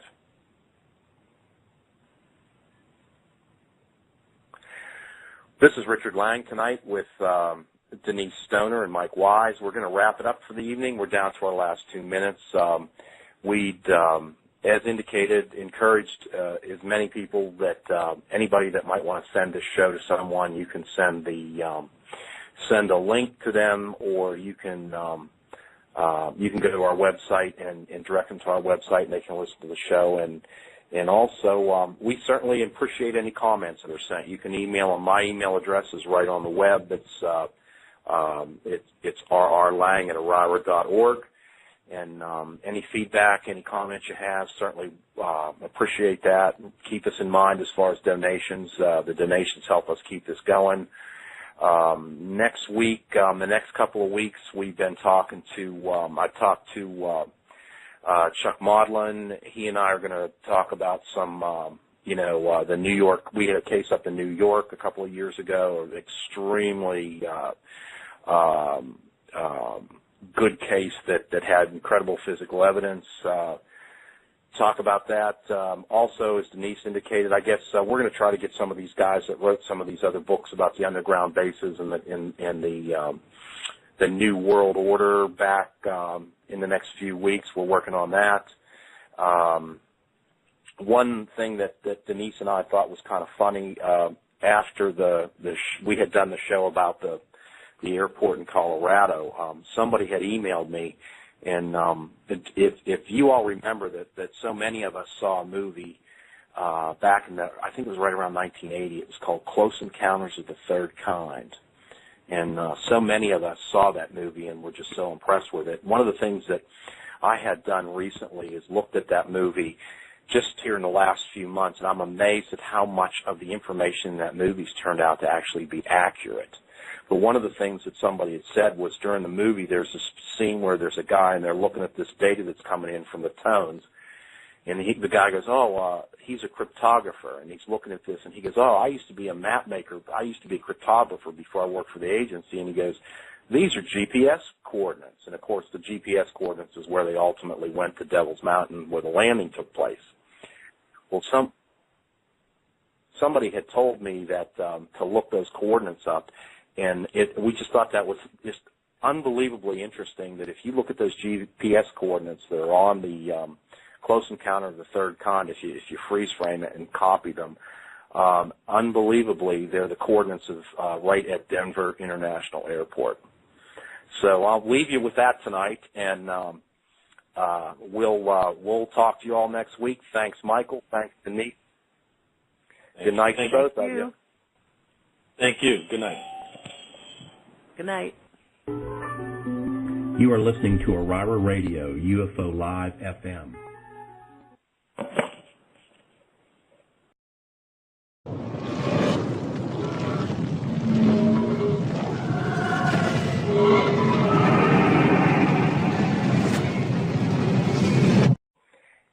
And look back at an article that was published by the Washington Post on May 31st, 1992. It was called The Last Resort, and it publicly exposed an underground classified facility in West Virginia. For over 30 years, the facility was an active, live facility with communication and all equipment updated. The bunker was kept in full operational status. The location of the facility remained a secret for over 3 decades.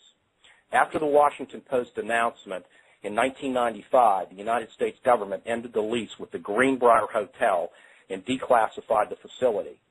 This facility now is available to the public, and the public can tour it. Denise and I were talking about this earlier today. Do you want to talk a little bit more about the Greenbrier? I've not been there yet, but I've always wanted to go. Yeah, it's within the hotel, the Greenbrier Hotel, and it's got huge, heavy doors that slide open. Nobody would have known they were there until it leaked out. The whole thing was discovered and exposed. It is open for tours. I haven't seen it yet and would love to. The question that we all have is, so what now? Where do these people go? Our government, maybe other governments, NASA, all these people that need a place to go should something happen to not only the United States but the planet Earth. And we need to restart. We need to have a place to begin again, whether it be an asteroid hitting, Third World War, whatever. And we no longer have the Greenbrier. It's completely exposed. So what do we do? And that's what we're going to talk about tonight. I think Mike's going to discuss something that we've all listened to and we are thinking about, and we'd like to have you listen in and hear what we have been thinking about. So, Mike, if you would want to take it and discuss this gentleman, Phil Schneider, tell us a little bit about him, and we'll go from there. Yeah, we wanted to start out with the Greenbrier tonight because it's a reality, and as we go forward this evening, both Mike and Denise, we're going to talk about some of these different things that are out on the internet and some of the research we've been able to uncover. We started with the Greenbrier because it's real. The construction was it started in 1958. It was built during the Eisenhower administration. By all means, when we're done here tonight, I certainly hope that you folks take notes, write down names, dates, really dig into this stuff because it's, at the very least, it's an interesting story. Phil Schneider was a geologist who claimed to have been a contractor. He was a contractor for the United States government, and he held a level 3 top secret security clearance. And he was involved in the building of 13 of the underground bases that we're talking about. And they call these underground bases the DUMS, which stand for Deep Underground Military Base. And I think at the time there were 129 of these facilities, and he had claimed to have personally worked on 13. Now, one of the major ones was at Dulce, New Mexico, and it was there that Phil Schneider, and hang on to your hats here, but it was there that he basically maintained that gray humanoid extraterrestrials were working side by side with American technicians, and that's in the construction of these bases.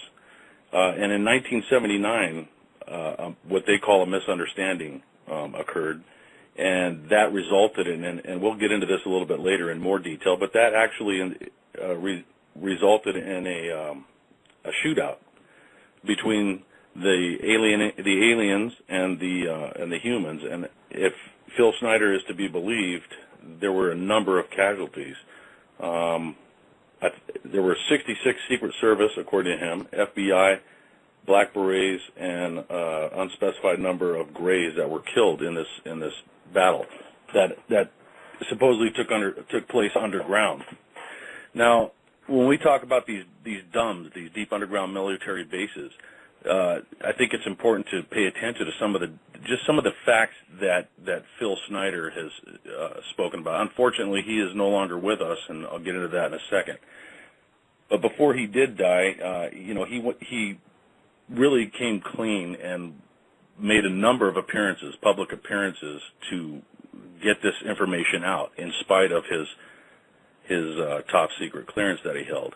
And he did this as a sense of just really service to mankind, in that he formed the opinion during his tenure with as a contractor with the government that the bases were being built for nefarious reasons, and that they certainly weren't being built to further the mankind and the comforts of mankind on Earth. So basically, he talked about 131 of these deep underground military bases, and he claimed that they were built to subvert the people, quite frankly. The government at that time, according to him, was building about 2 of these a year. And when you think about the dollars involved, the numbers he gave were $310 billion, and those are black budget dollars, which basically means that they are hidden from Congress, they're hidden from the people, and that's how the government gets things done when they want to get them done, out of sight and out of mind. That's not necessarily a bad thing, but when we talk about his beliefs on what was happening in these tunnels and what the reasons behind their construction was, it gets pretty dark. Some of the interesting things. Well, let me move on here. The average size of these bases, these underground bases, were 4.25 cubic miles. That was the average size of them, and they were built at a depth of about 5,700 feet. Pretty substantial by any standard. The cost of these were each $17 to $31 billion each, and they employed approximately 1,800 to 10,000 people. And again, as we dig into this conversation and this subject, I invite the listeners and the hosts to think about the ramifications of having that many people involved in something so secret. We could take that in many directions. He referred to a deep underground military base in Sweden that was approximately 30 square miles. Just unbelievable when you're thinking about the depths that we're talking about. He talked about the different civilizations that were involved basically in contact with the United States and with not only the U.S. government but governments of the world. And he claimed that there were 9 different civilizations that had been visiting Earth, throughout history. And out of that 11, he claimed that 9 were not friendly entities, were indeed bad. 2 were benevolent. And, let's see here. We want to talk about also what happened to Phil Schneider. Phil Schneider claimed that after he began to come clean and started to make public appearances, and correct me if I'm wrong on this, Richard, but I believe there were 13 attempts on his life up until the time that he maintained that there were. Yeah, he maintained that there were 30 different times where someone tried to kill him. He actually died in January of 1996, and the reporting indicates that he was strangled by a catheter that was wrapped around his neck. And his bizarre death was basically dismissed by the authorities at that time as a suicide. And that's been extremely controversial within the community subsequent to his death. Well, not only was that controversial, but his spouse actually claimed that after that quote unquote suicide, that there were a number of visits from government agents that took boxes and boxes of family photographs and all kinds of documentations from his residence. I can tell you as a former law enforcement officer that just on the surface, if you look at the story of his death, I've seen an awful lot of suicides in my life, and I've seen some pretty bizarre suicides in my life. But to find a guy under these circumstances who literally, you can go on YouTube and watch this guy speak and tell you about the attempts on his life and explain why they were occurring, for him to suddenly turn up with a catheter wrapped around his neck, this is not a small guy either. This guy was a pretty formidable guy in terms of size and strength and just attitude. And it definitely doesn't pass the smell test. Certainly by any standard law enforcement suicide investigation. And also, Mike, for a suicide, why would the FBI and CIA take 1/3 of the family photos from the home if it in fact was a suicide? What would their need be to remove that many photos? Well, and why would the CIA and FBI be involved? Yeah, I certainly don't want to. I don't profess to be able to explain, what the protocol is of the FBI and the CIA. And again, we have to be conscious of the fact that the man claimed to hold that high-level security clearance. Now, let's assume that he did hold that kind of a clearance. It may very well be within the protocol of the federal law enforcement to make sure that if somebody with that type of clearance is deceased, that you don't leave, classified documents laying around. So I don't necessarily know that in and of itself is something that's a bad thing, but it certainly adds to the mystery. I would also add too that when you listen to Phil Schneider's story and you really dig into it and you understand it, I think but it certainly adds to the mystery. I would also add too that when you listen to Phil Schneider's story and you really dig into it and you understand it, I think you walk away with a sense that really one of two possibilities exist with the man. He is either a complete nutcase, pardon the term, or he's a very 700 feet underground. It's underneath the Greenbrier Hotel. It was completed and opened in 1961.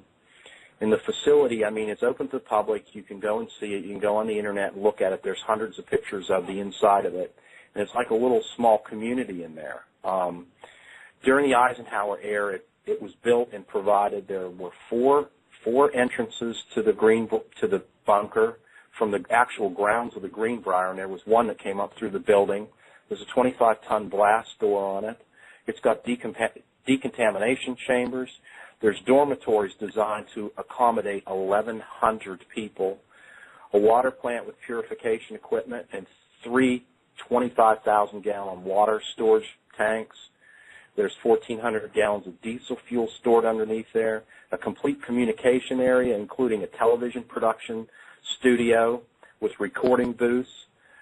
There's a clinic in there, a hospital with beds for medical and dental operating rooms. Laboratories, pharmacies, intensive care units, cafeterias, and they had meeting rooms set up for the entire House and Senate of the United States. So it's real. These things are out there, the Greenbrier is only a small tip of the iceberg. Back in the mid to late 90s, a gentleman named Phil Schneider came out and started talking about some of these construction projects. So if you, Mike, if you want to we talked about that earlier today. Do you want to talk a little bit about Phil and kind of just give us a general overview of what happened, what he was all about?